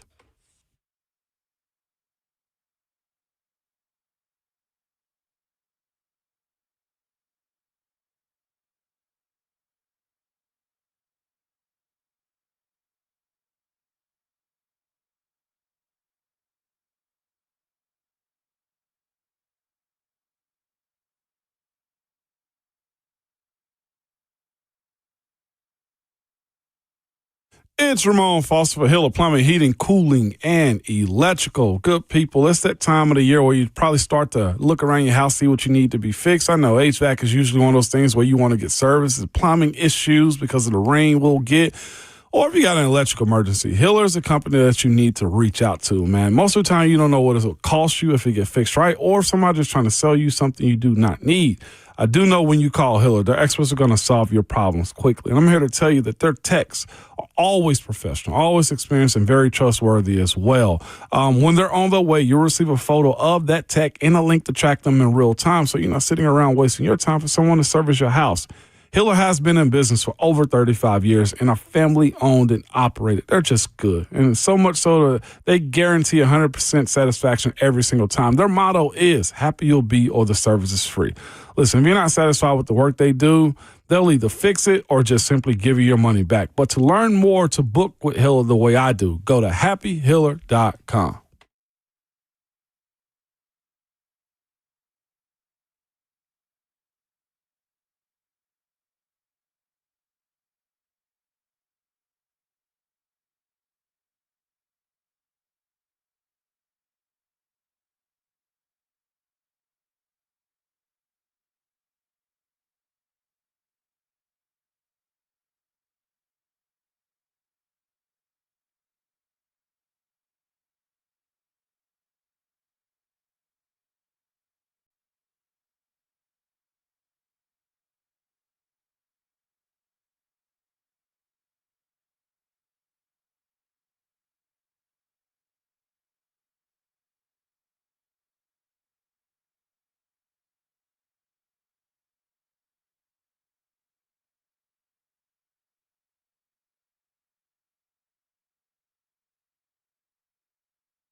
Wrapping up the show on Ramon and Will, talking a lot of NFL draft this morning, a lot of Titans as always. Coming up tomorrow morning, Brent Hubbs of AllQuest at 7:20, Stephen Godfrey of Yahoo Sports at 8, and Ron Slay of ESPN, SEC Network, and Being in the Sky, because that's where he's been like more than on the ground, as much as he's been traveling recently. Right. Will join us at 9:20 for his weekly visit. I wanted to read one thing that Albert Breer of SI.com wrote about Caleb Downs this morning, Ramon. Mm-hmm. As we start to dive into draft prep, I thought this was a significant evaluation. So first, Anand Nanduri wrote on Twitter, NFL writer, says QB enthusiast, Ohio State guy, worked at a bunch of different places, I think. Guy that's got 14,000 followers on Twitter says, Caleb Downs is breaking my brain. He's so good a football player that I can't figure out how to value him on a draft board. I know he's a safety. I know that contract values for draft position, et cetera, matter. He's the exception. I've watched every snap he played for Ohio State countless times, and I just don't know how a dude is capable of doing the things he does. So Albert Breer retweeted that, a longtime SI.com writer and as good as it gets covering the NFL, says, I feel comfortable saying Caleb Downs is the best football player in the 2026 draft class. He won't be the first pick. You have to consider upside, positional value, all that. And there are guys with more of all that stuff. But no one in the class is a better football player. Wow. Dane Brugler then quote tweeted that and piggybacked and said, fun question I've been asking to scouts. Caleb Downs is the best safety prospect you've personally scouted since ... A few have answered ever. Ever? Ever. Damn. Says a few scouts have said Caleb Downs is the best safety prospect ever in the history of the NFL draft. So do with that what you will. Do with that what you will. Could mean somebody actually trades up for him. Could mean that he's a Titan and you go with the best football player. That tends to be where I am if Reuben Bain Jr. isn't there for him. It's fascinating. Only other time I've heard something like this in a position that wasn't quarterback, wasn't a defensive end per se. Well, I guess last person I can think of that everybody that played in my era brings up is one name, and they say the best athlete they've ever been around. Okay. I don't care if you played against them in college. I'm leading up to all of this. You are. Or into the pros. Is one person name that continually comes up. Percy Harvin. Okay. You didn't know what to do with him. And that's more just athlete, more so than it is football player. No, football player. Really? Oh, okay. Football player. Because he wasn't drafted that high. He was a first rounder. Yeah, I know, but he wasn't. But to your point, like, we're talking about a guy that's supposed to be the best overall player. Caleb Downs is not going to be drafted number 1 overall as well. Yeah, you know? Fair. I would still say that Caleb Downs has a higher overall value than Percy Harvin ever did in the draft. Look up people talking about Percy. I know. But I think we're talking about two different things. And we probably are, but like to hear the way people just idolize what Percy was, like, I don't know if I've heard anybody speak that high of anybody other than Ed Reed is in that conversation. Marvin Harrison Jr. a few years ago was seen as like ultimate can't miss NFL pedigree stud. I'd say he'd be up there. Jadeveon Clowney's another one. But didn't do it. Well, right. He has done it. Let me stop that. When we talk about Swiss Army knife football player, best football player, to me, that's kind of where Jadeveon Clowney was. I think that's what Percy is as well. Okay. I got to get somebody to speak about Percy. He was the 22nd overall pick. Yeah. But it also came with a bunch of attitude issues that he had at Florida. Like the conversation, I think it's been reported now that he choked out a coach at the University of Florida. Like, I could call him my homeboy Marquise right at Pouncey, and he will tell you, yeah, I believe it, easily the best player he's ever seen in his life. Surprised Gator Mike hasn't already called in to agree. But just speaking of like guys that don't get the credit they should, like I feel like that's where Caleb Downs is right now. With everybody is saying he's the best player ever, or this GM's been bringing that up. But I think that's why don't you take him then? It's the question. Right. You know? Right. Yeah, Percy's been there. There we go. Like Reggie Bush is in this conversation. Reggie Bush is a good one. Saquon Barkley is another great one. Number 2 overall pick in 2018. Yeah, Adrian Peterson. Like talking about the best football players that you knew weren't going to be number 1. The number 1 pick. Yeah. That he's in that conversation. I'd put Ndamukong Suh up there, honestly. Talking about can't miss prospects. Can't miss. A guy that I personally knew, watching, I didn't know anything of him, but Ryan Shazier fit that mold to me. Just a unicorn that could do all things. It was like a 4'4", jump out the gym, uber athlete. Ryan Shazier fits that mold to me as well. Calvin Johnson, another one. Daryl on YouTube says. Jeez, yes, Lord. Gator Mike just called in. Justin? No, it was somebody else. But he still wanted to talk about Florida, though. Percy Harvin. We only got about 60 seconds now. We're out of time. Conversation. That's an interesting conversation that they're having about Caleb. Go through, it'd be a fun exercise. Go through different draft classes. Who was the best just pure football player? I got another one. Regardless of positional value, and how did they end up panning out? Of all. Who's Aaron that? Sears. Okay. Easily one of the best offensive linemen I've ever run into in my life. 6-pack, 330-plus pounds, hips like a salsa dancer, man. Like power like oh, my gosh, Aaron Sears. He, to me, was the gold standard of what I thought offensive line was before. I think he had some medical issues and stuff. Yeah. Does somebody else mention Eric Berry for sure? EB, golly, how'd I disrespect EB? That's a trivia question about me for those who care about that. I don't know why you would.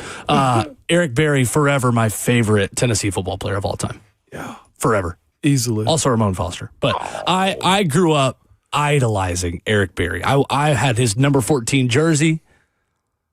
It was, for me, growing up, my 2 Tennessee idols were Eric Berry and Chris Lofton. I wore number 5 in sports as a kid because of Chris, in any sport for Chris Lofton. Oh, if we're going basketball real quick, the stuff I'm hearing about Vince Carter in high school touching the rim with his elbows and then dunking basketball. I wish I could do that. Oh, my gosh. Just once. You'd be so sick of me if I could dunk.